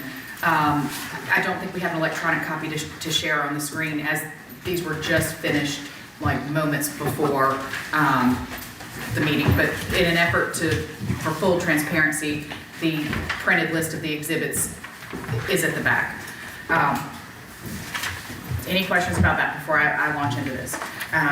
First, I want to say that this issue of acquiring easements by virtue of eminent domain is a very sensitive and serious topic. I'm going to try to not read the resolution verbatim, but I will hit the high points, and if you want to follow along. The North Carolina General Statutes gives municipalities the power of eminent domain and allows municipalities to acquire by purchase, gift, or condemnation any property either inside or outside of its boundaries for the purposes of establishing, enlarging, or improving parks, playgrounds, or other recreational facilities. In April of 2023, the current town council at the time voted to move forward with the A&Y Trail project. As a part of moving forward with that project, it was necessary for the town to acquire certain temporary and permanent easements on both private residential and commercial properties. To date, the town has worked in good faith and attempted to negotiate the purchase or donation of the easements that are set forth on the attached Exhibit A. The owners of the properties on these easements have indicated an unwillingness to negotiate with the town for the conveyance of such easement interest. They've either indicated an unwillingness to engage in any negotiation, or they have engaged in negotiation, but we have not reached a final settlement. If you notice on the attachment, there are 19 properties that are listed. Of those 19 properties, 8 of those properties we would consider conceptually settled as of the time of this meeting. What I mean when I say conceptually settled is they have engaged in negotiations with the town. We feel confident that we have reached settlement terms that are agreeable to both the property owners and the town, and we are just waiting to memorialize that language in legal documents. Of the 19 easements listed, they're composed of a combination of different types of easements, a range of temporary easements and permanent easements. You'll notice at the bottom of the exhibit there is a legend that will explain the meaning of the abbreviations under easement type and size. So for council's benefit, I'm going to just read the different types of easements. You have a permanent drainage utility easement, permanent drainage and utility easement, a general easement, a permanent drainage easement, a permanent utility easement, a temporary construction easement, and a temporary drainage easement. Of the 19 properties that are subject to eminent domain, and I'll talk about that in a little bit, you have one easement that qualifies as a permanent drainage and utility easement, 4 that qualify as a permanent drainage easement, and 6 that fall under the category of permanent utility easement. Most of these easements are temporary. I referenced that some of these are subject to eminent domain. Should you decide to approve this resolution, and any of the properties listed on this attachment would be subject to acquisition by condemnation or eminent domain. Those are official legal proceedings. You'll have before, should you decide to move forward with eminent domain, you will come up on a resolution and an item or two where you have to approve the engagement of legal counsel to acquire those specific easements.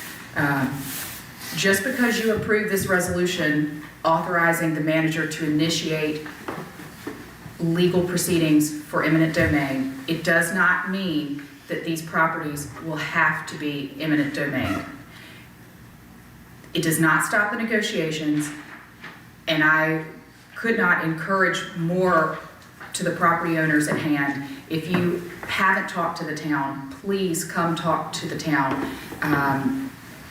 I think everyone feels like eminent domain is a last resort, but negotiations are still very much on the table. Just because the resolution is approved tonight, it does not stop negotiations.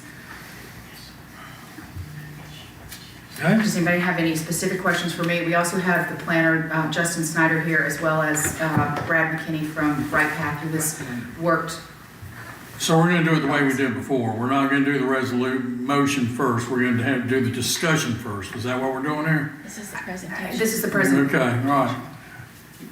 Any questions? Any discussion? Ms. Anderson? Yes. I do have a question, or Mr. Brad, I forgot your last name, I'm sorry. Kenny, thank you. Either one of you could answer this. Just so the public is clear, could you give us a definition for a temporary easement and then one for a permanent easement? Yes, there's different types in this circumstance. A lot of this is based, because this is a DOT oversight project, a lab project, a lot of the easements that we're using are DOT terms, NCDOT terms. So for this particular project, a permanent drainage and utility easement or specific language that is drafted in the document, in the deed of easement that lays out specifically what those rights are. For temporary construction easement, the same thing. Temporary construction easement terminates after the project's completed. Specific language about utility easement, about what type of utilities can be installed inside of that area. It's all laid out in the document that we provide, the deed of easement that we provide the property owner when they sign. So they would see specifically what those are. Okay, so in layman's terms, for a temporary easement, could that be almost as if you were renting? It is property? considered a rental in IRS terms, it is, but it is a rental of the property for the duration of the project. And then it terminates, and then that property is put back in the manner in which it was found, if not better. Correct. Okay. And that's for like backhoes, things like that? Or It's usually workspace. Now, there are certain claims, not every temporary construction easement is exactly the same. There is some grading required to level out the trail path. That might bleed over a little bit into the temporary construction easement. There could be, the slope stakes could extend into the temporary construction easement on some of it. On this project, there's very little of that. DOT easements, can you clarify that for me? The clauses that were used in the agreements that we drafted were based on NCDOT standard easement language. And it is they were how many modified feet for the from town. where to where? How many feet from where to where? How many feet from How many feet of a person's property? How much footage? It varies. It's all variable. So for the permanent greenway easement along some of the properties along the abandoned railroad right of way, the railroad right of way is split down the middle per statute to the adjoining property owners. So it's whatever width that easement is. I think it's 30 feet, so it would have been 15 feet either side of that for the permanent easement. But the areas in general across the entire project are not standard. They vary. Okay, 15 feet from the middle of the road or from the side of the road to? Well, a lot of the project is not going down the road. Most of the permanent easement that's being acquired is on the abandoned railroad right away around the school, behind the properties along Summerfield. Okay. Most of what's happening along Summerfield Road is temporary construction easement that will terminate when the project's completed. The actual path almost entirely is on the NCDOT right away, or it will be installed on the abandoned railroad right away. The actual path itself. The path itself runs along the road though, right? Yes, but it will be installed on the NCDOT. Can the property owners do anything with that land permanently, being that it's under the DOT right of way? No, they can't build on it? It is not on their property. Right. What do you mean? The pathway? The physical pathway that is being constructed is not on their property. It's on the DOT property. Along Summerfield Road. Now, where the abandoned right-of-way is running behind these properties, where that railroad is abandoned, that pathway in that old railroad bed technically belongs to the people that had joined that abandoned railroad. Okay. So that path will be installed inside a permanent greenway easement in that railroad bed, and it will be on their property. But that's up at the school area. The school area, there's a couple properties along Summerfield Road. And then there is some utility easement further up the project. We're having to move some poles and lines out of the way. And there's also some drainage easements for some drop inlets on a couple commercial properties because of the curbing going in. We have to drain it off because it's not going to drain into a ditch like it does now. Doggett? I'm good. Clay? I'm good. You done? I'm good. Hamilton? As far as questions for him. Or me. Good? If I can interject, Mr. McKinney is an expert. Thinking Mr. Mayor is a layman, and then I occupy some sort of gray area in between. But it's, Mr. McKinney has said to us before, in thinking about the easements, just so everybody here knows what they're voting on, you think of property rights as a bundle of different rights, and what, say, a permanent utility easement does. Let's say when I worked at Duke Energy, we had to acquire those from landowners who wanted to install poles on their property for power. What the easement means is that you can't inhibit Duke Energy from coming on that property and working on their infrastructure. However, it doesn't mean that anybody can go on there to take a look at the Duke Energy infrastructure. It allows access for very specific reasons to very specific people, generally when there's a problem. Same with drainage. I have a drainage easement bisecting my property, my backyard. It's simply there, I believe it's 20 feet wide, and basically if there's some sort of obstruction that's causing flooding issues in my neighborhood, I can't tell the HOA that they don't get to access it to remove the obstruction. But other than that, they don't have a right to go back there. And then for a temporary construction easement, just walk everybody through it if you need it. To construct a sidewalk, you need to be able to get to both sides of it. So a temporary construction easement simply allows for equipment and workers to get around to the back side of the sidewalk and do very minor grading in order to get the sidewalk constructed. And then once the project is completed, that easement is terminated. It's no longer there. So that's just somewhere in between expert and layman rundown. It's very good. It's pretty good. That helps. So where are we at? Are any more questions? The only thing before you move for a motion that I would stress again is this resolution only authorizes the manager to cause the initiation and use of eminent domain proceedings related to the A and Y Trail and the properties listed on attachment A. I know there may be different phases of this project, but it only authorizes eminent domain relative to the properties listed in Exhibit A. And we're on 9E, correct? 9E. I think it's technically 9D now. Yeah, you flipped it. You're right. Okay. All right. Anything else? Anybody want to make a motion? Mr. Mayor, I will make a motion to approve the resolution of the town council of the town of Summerfield authorizing eminent domain proceedings to acquire A and Y Trail easements. I'll second. Any discussion? I saw in the, one of the minutes that the Trails Committee was gonna start walking to look for connections. I mean, is there gonna be continued eminent domain? I heard someone say earlier that was for phase 1, and this gives carte blanche for phase 2. I mean, I guess it couldn't because the addresses aren't listed on there, right? It's only the particular addresses that are listed, right? Correct. This is only relevant to the properties listed on Exhibit A. That is not to say that there may be a need in the future for that, but I won't speak to any sort of design related to what has to come back. I mean, are you all intending to continue out with this trail other places and do more eminent domain? I don't want to see another trail for a long time. Yeah. So this would be the end of it for you? Well, Mr. Hamilton, this only specifies A and Y. I mean, No, I know, but I mean, I'm seeing minutes now that talks about more connections with them, so. In my opinion, we'll worry about that when they come up. I mean, let's look at the motion before us. And do we know, as far as before this eminent domain's done, how much it'll cost us in legal fees? No.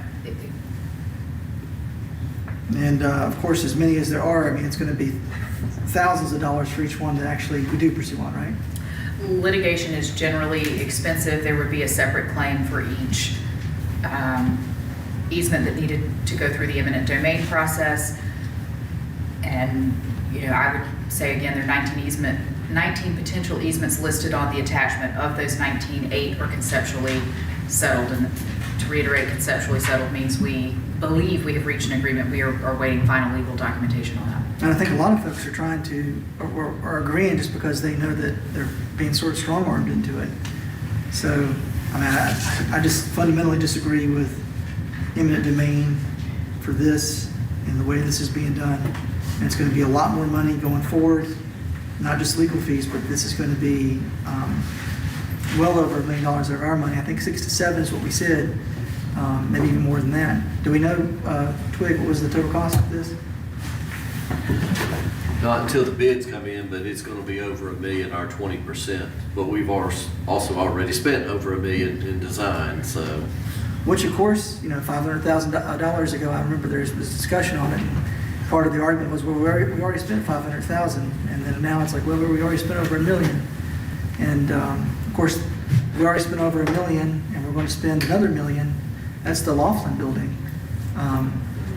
So we just, I mean, I'm very cautious about. First of all, I'm against the eminent domain, but you know, and I'm not going to. I mean, I understand everybody's coming at it from different angles, so I get everybody's points of view, particularly those folks who've been around longer than me, like Lynn and Mr. Doggett. But like John said, you know, we're going to have to be careful. If you guys go for this, you're going to have to be more careful going for other projects, because this is more money coming out of the wallet. So this to me is a movement against the other things that we're doing. So that's all. Mr. Stahl? I made a promise during my campaign to not utilize eminent domain, so I won't be supporting anything that utilizes it tonight. That it? All right, there's a motion and a second.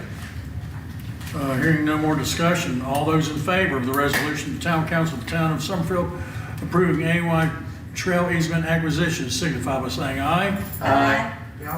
Opposed? Nay. Okay, 3-2. Devaney, Clay, and Doggett, and Hamilton, and Stahl is against. All Mr. right. Mayor, just one clarification. Exhibit A that was left on the back table only had one page that had 10 ones that are. That's a different resolution. There's two Oh, okay, resolutions that's what, back okay. there. Yes. Picked up the wrong thing. Yep, you're fine. Okay, all right, that's, Mr. Mayor, I have a Yes. question. I missed who seconded that motion. Clay made the motion, Devaney seconded. Thank you. Mhm. Will these documents be available tomorrow? Okay, What document are you looking for?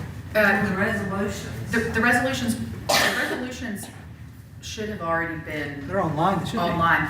But it takes 3 months to get minutes. I would say the attachments for the easements were not available until an hour or two before the meeting, because that is how I asked quickly for- people were settling. I asked for them to be posted. Have they been posted yet? I've got the I don't think resolution. so. No. The attachments are because at the, We thought there might be another change. Can we just make sure they're posted? Yeah, they'll be posted tomorrow. So she's going to post them tomorrow. Thank you. The attachments be posted tomorrow. Thank you. They'll be posted tomorrow. Yeah, they came in late. So Not at 8:30, but. well, By the end of the day. the attachments were, the town was trying to balance the interest of the attachments being accurate. And I felt like, as sensitive as eminent domain is, it was important to see an accurate list of properties that were subject to it. And that changed literally up to an hour or two before this meeting. So my apologies for any delay in attachments. okay. We're at 9E now, right? Correct? All right, which is the resolution of the Town Council of the Town of Summerfield authorizing eminent domain proceedings to acquire A&Y trail easements. And that's going to be Mr. Rollins.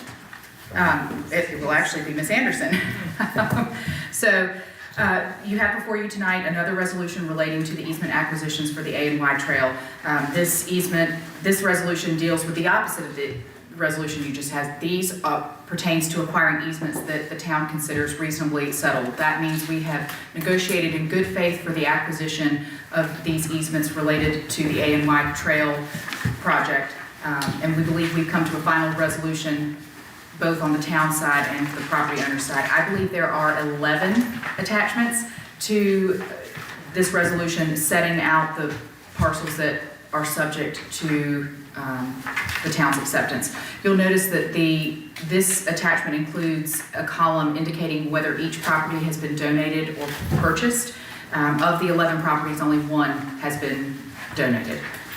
It contains the same legend explaining the different types of easements, temporary and construction. But should the town council so desire, they can opt to pass this resolution authorizing the manager to execute, acknowledge, accept, deliver, and record as appropriate the easements in the forms attached hereto as Exhibit A.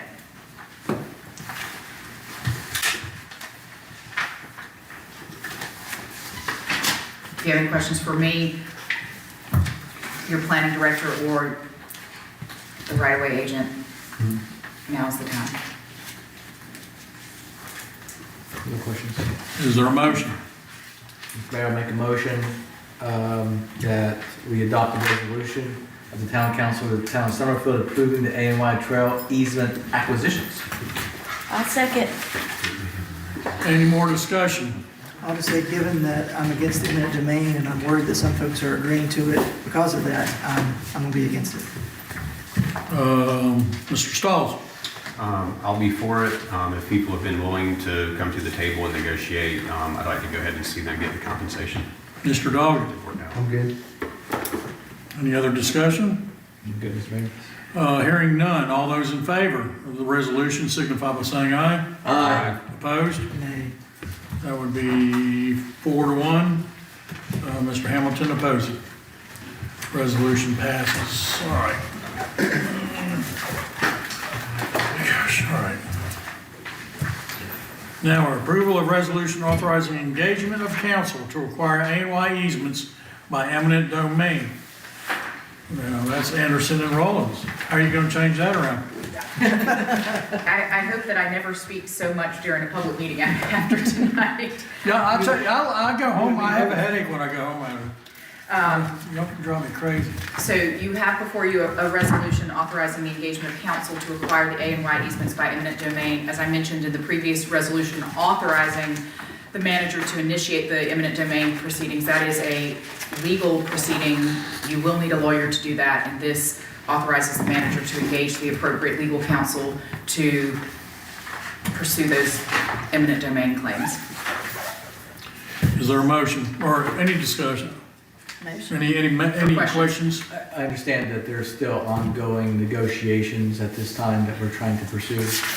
Correct. Or ongoing negotiations with property owners? Correct. Yes. And those, to be clear, are currently being handled through Right Path, but at the point in which the town decides the negotiations are not progressing, whether that is an unwillingness of property owners to even communicate, or if you are negotiating an inability to come to agreeable terms for the property owner in the town, this would give the manager or any legal counsel hired the ability to initiate those eminent domain proceedings. And you probably mentioned it, but I didn't catch it, the rate, fees, things like that. So this, let me pull up the specific resolution. Is it on there? I looked at it. No, because this is not specific to Sands Anderson. This gives the manager the ability to engage counsel. So there's no set money? After, you can set a rate. You will need a separate engagement to do it. If you'd like a separate engagement from Sands Anderson to do it, I would be happy to provide that. So you'll still have to come back for another engagement after this? Theoretically, this would authorize the manager to engage legal counsel, and you could bring the contract back for ratification. If needed. If needed. Well, when you say ratification, you mean it'd be ratified, and ratified means something that happens afterwards. So after you engage them and you start the services, then that would just be ratified going backwards? Well, because approved would be beforehand. Correct. This authorizes the manager to engage legal counsel for and on behalf of the town for the purposes of instituting and using eminent domain proceedings to acquire the easements. If you had, yes. So he has permission to go ahead and start?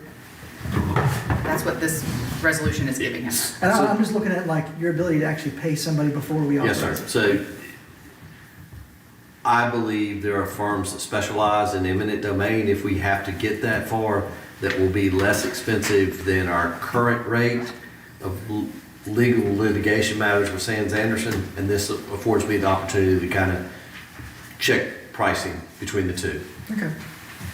So I can get the best price for doing this if we have to do it.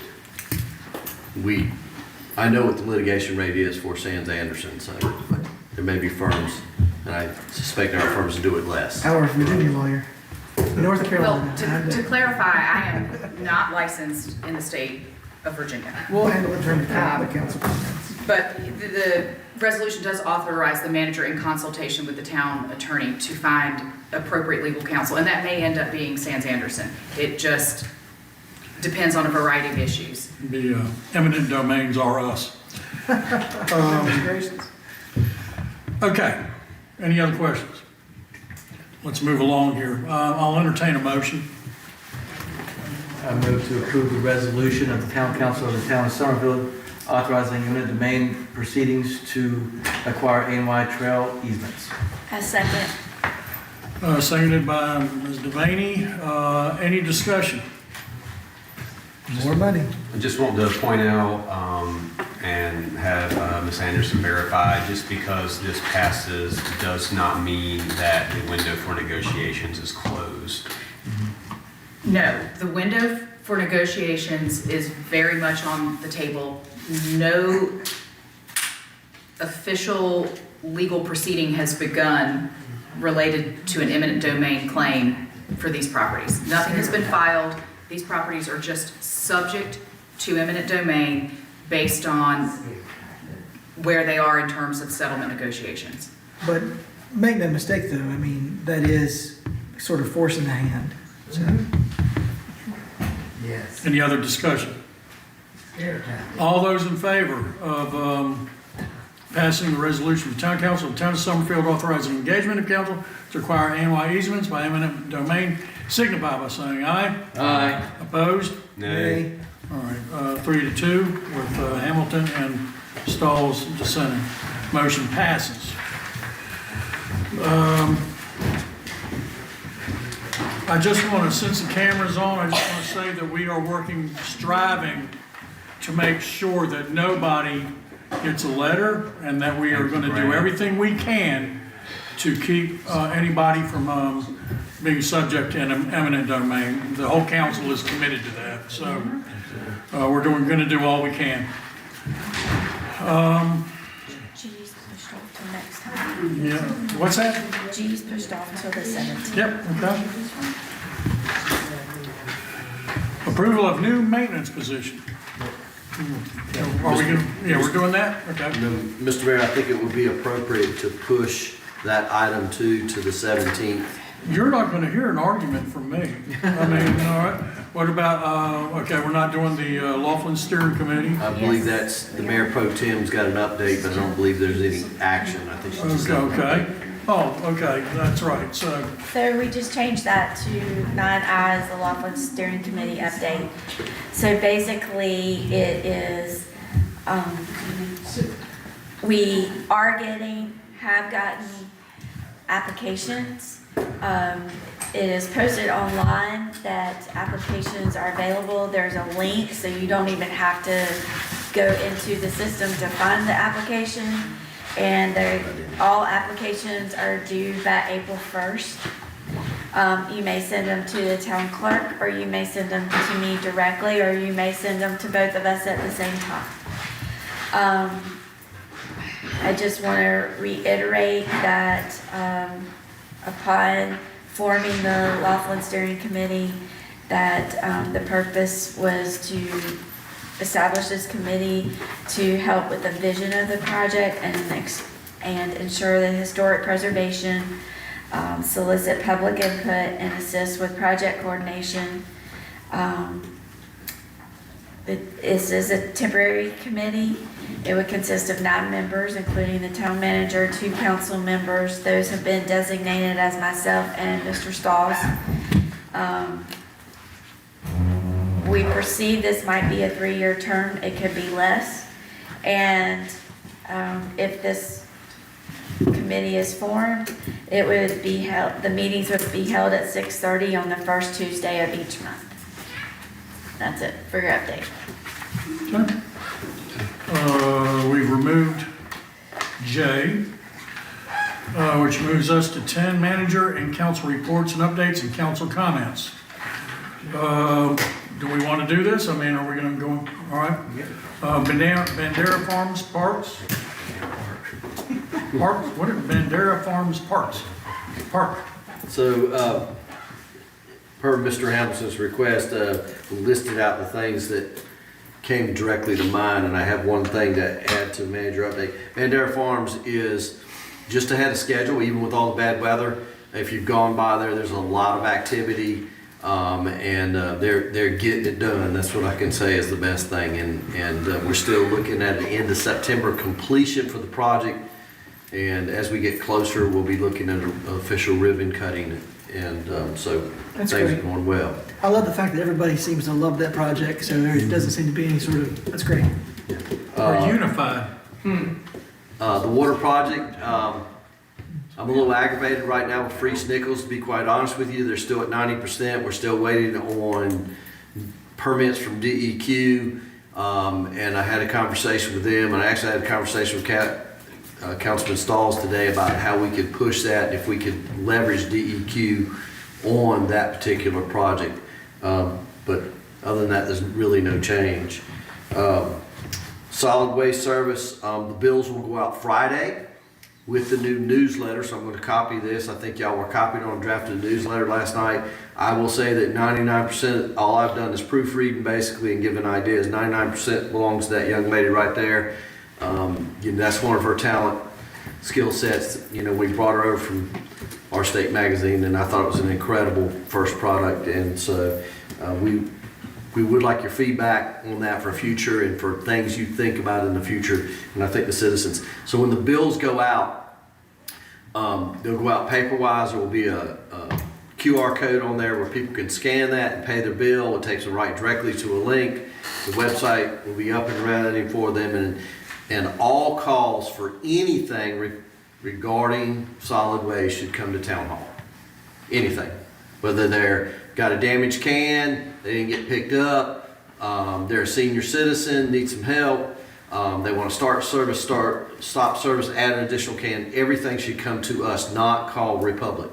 I am aware of the monumental challenges that we had during the foul weather. And the regional vice president was upset at his call center because he was telling us one thing and they were telling citizens as they called something different.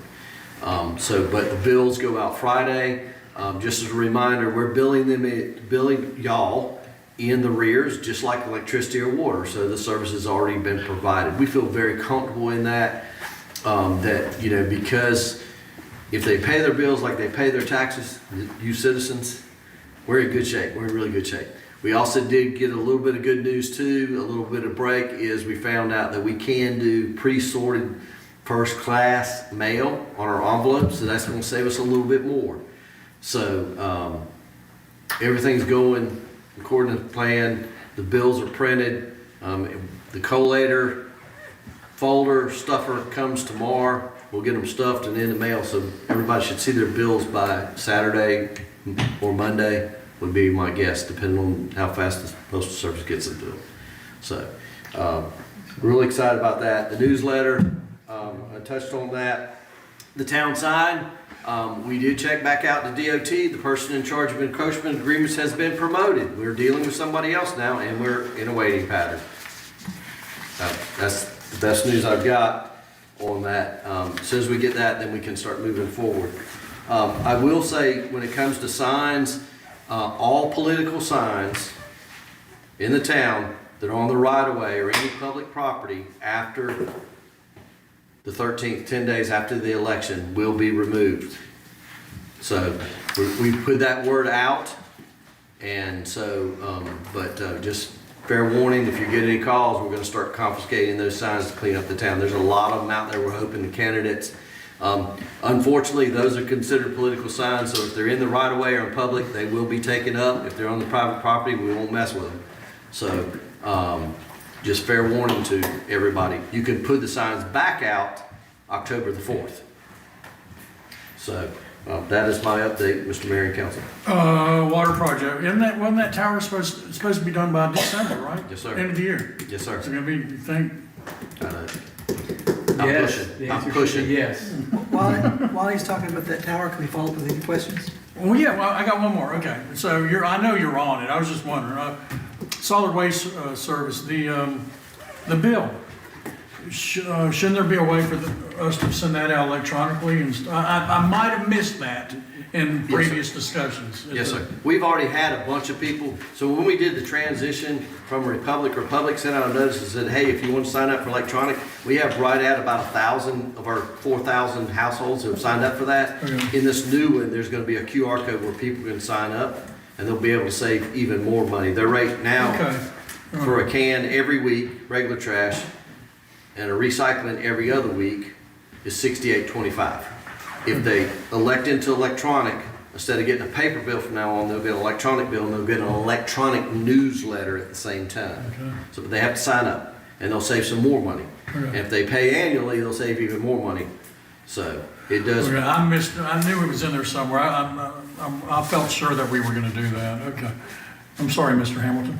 That's okay. You mentioned about the water. I see Mr. Satterfield here. He had asked some questions earlier. Twig, I know that you putting you on the spot. If you can't answer them, that's fine, but if you can, that'd be great. He asked a few questions. One of them was about the tank size. Would you go and confirm the tank size for us? It is 150,000 gallons. So it was 150,000 gallons. Tank turnover frequency. I know that's something that it's probably been a while since we talked about that. I remember us talking about that. Do you recall off the top of your head the frequency with which they'd have to drain that sucker? I do not recall the frequency. I know that the plan is to have the fire department or town staff to bleed those hydrants, but we've not engaged the fire department as far as who would do what. When they may want to use it for training. I know the well has not been dug yet, but the test has been done for the site for the well. I remember it's hazy, but and I'm sleeping, but I do believe it seemed like a relatively short period of time that the tank would be turned over. So it may just be a matter of months. I can't remember, but it can't just sit there. Correct. And I think that's the idea. So I don't know if the concern was wasting the water. I don't know how long how much of that water will recharge back in there. I don't know how that stuff works, but I will try to make sure we get some of those answers so that we can get those out of here.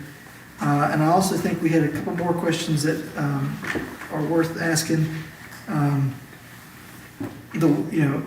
think he also asked about drilling near the area if there was actually water there in those, I guess, aquifers that would be enough to supply that sufficiently without causing any issues. My understanding, they have drilled on the site where they're proposing to put the tank on our property, and it's good to go.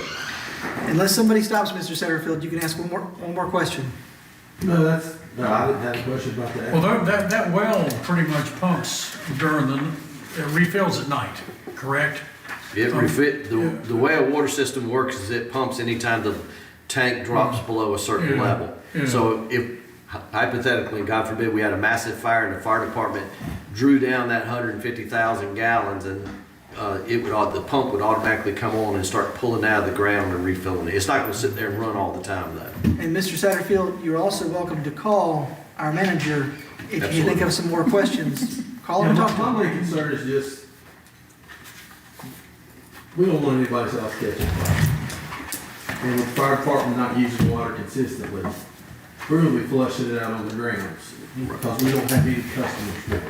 So to me, that's just a waste of water.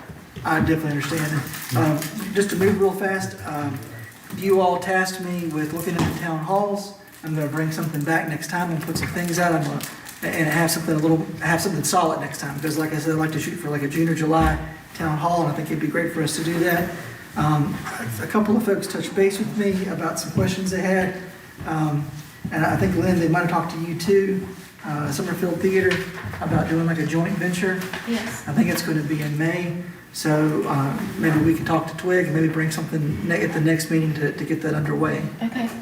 I guess that'd be plenty of time, right? If they're planning on doing theirs in May, Yes. we'd have. Those are the type of stories we would like to start flooding Facebook with, is those types of things. Well, she's not here. Jeanette and I actually met with the principal this last week at the elementary school and said, hey, when you've got stuff, we want to partner with you and put those kind of social things on. So anything like that, like the senior citizen coffee, we spoke to the guy that's going to get in line and be put on So that, I think they're wanting to do a thing with young audiences, royalty-free, do it in partnership with the town and use the park space over there, the Jack and the Beanstalk remake. So I thought that sounds really cute. So if we can work with them and maybe we can put something on the agenda next time and solidify that, that'd be great.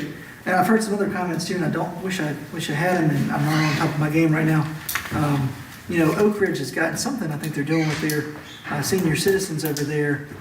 And, you know, I recently didn't even know it until we did the volunteer thing. Apparently, we host something here with the senior citizens too, right? Yeah, so we have the senior coffee with men, and then we have a lunch once a month.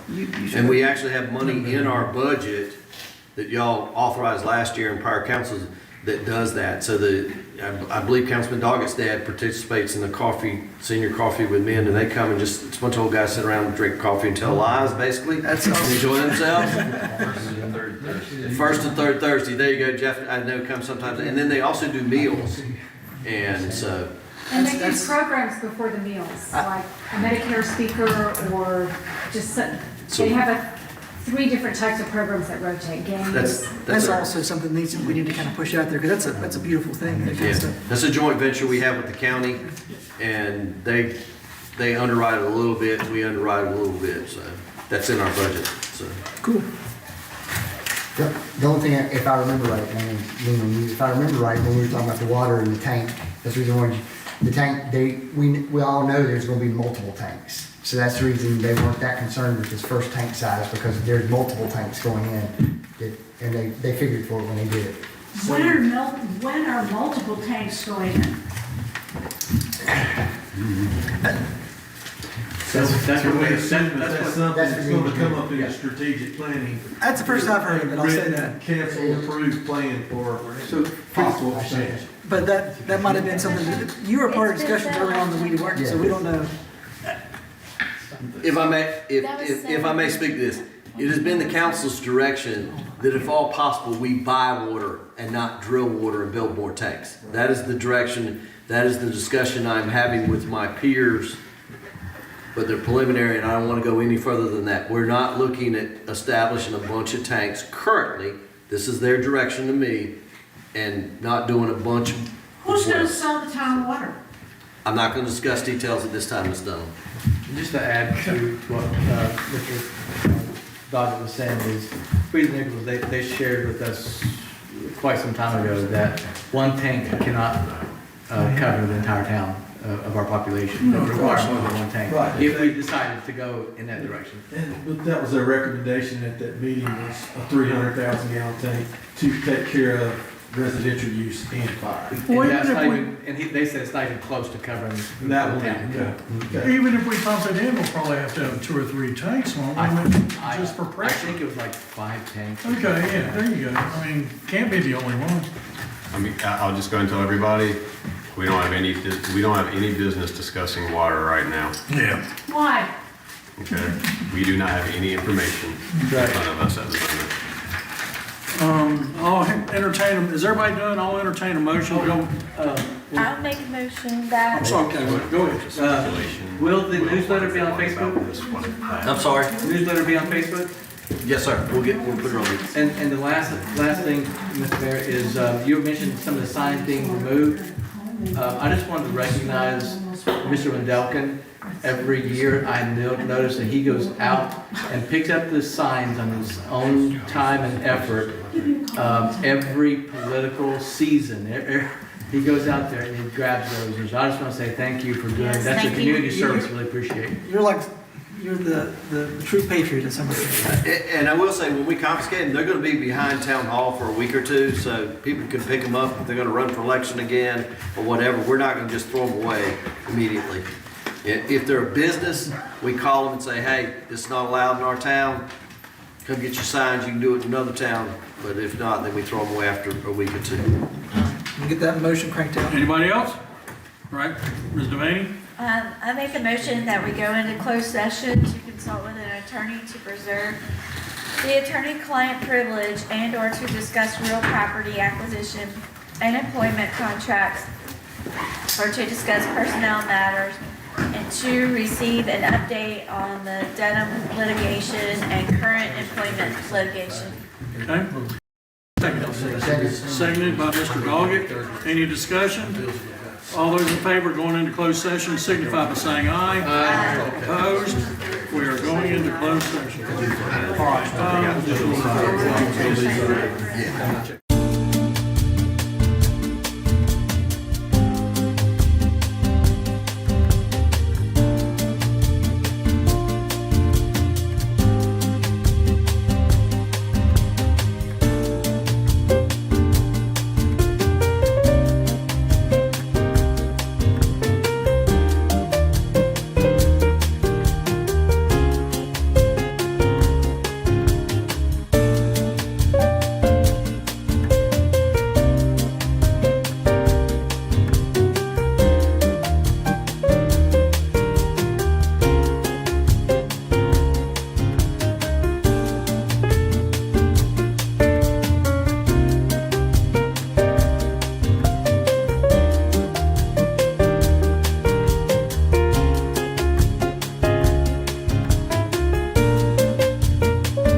Hearing none, we are back in open session. I will entertain a motion to adjourn. I validate everything that was. Yeah, we need to have a motion. Oh, yeah, that's right.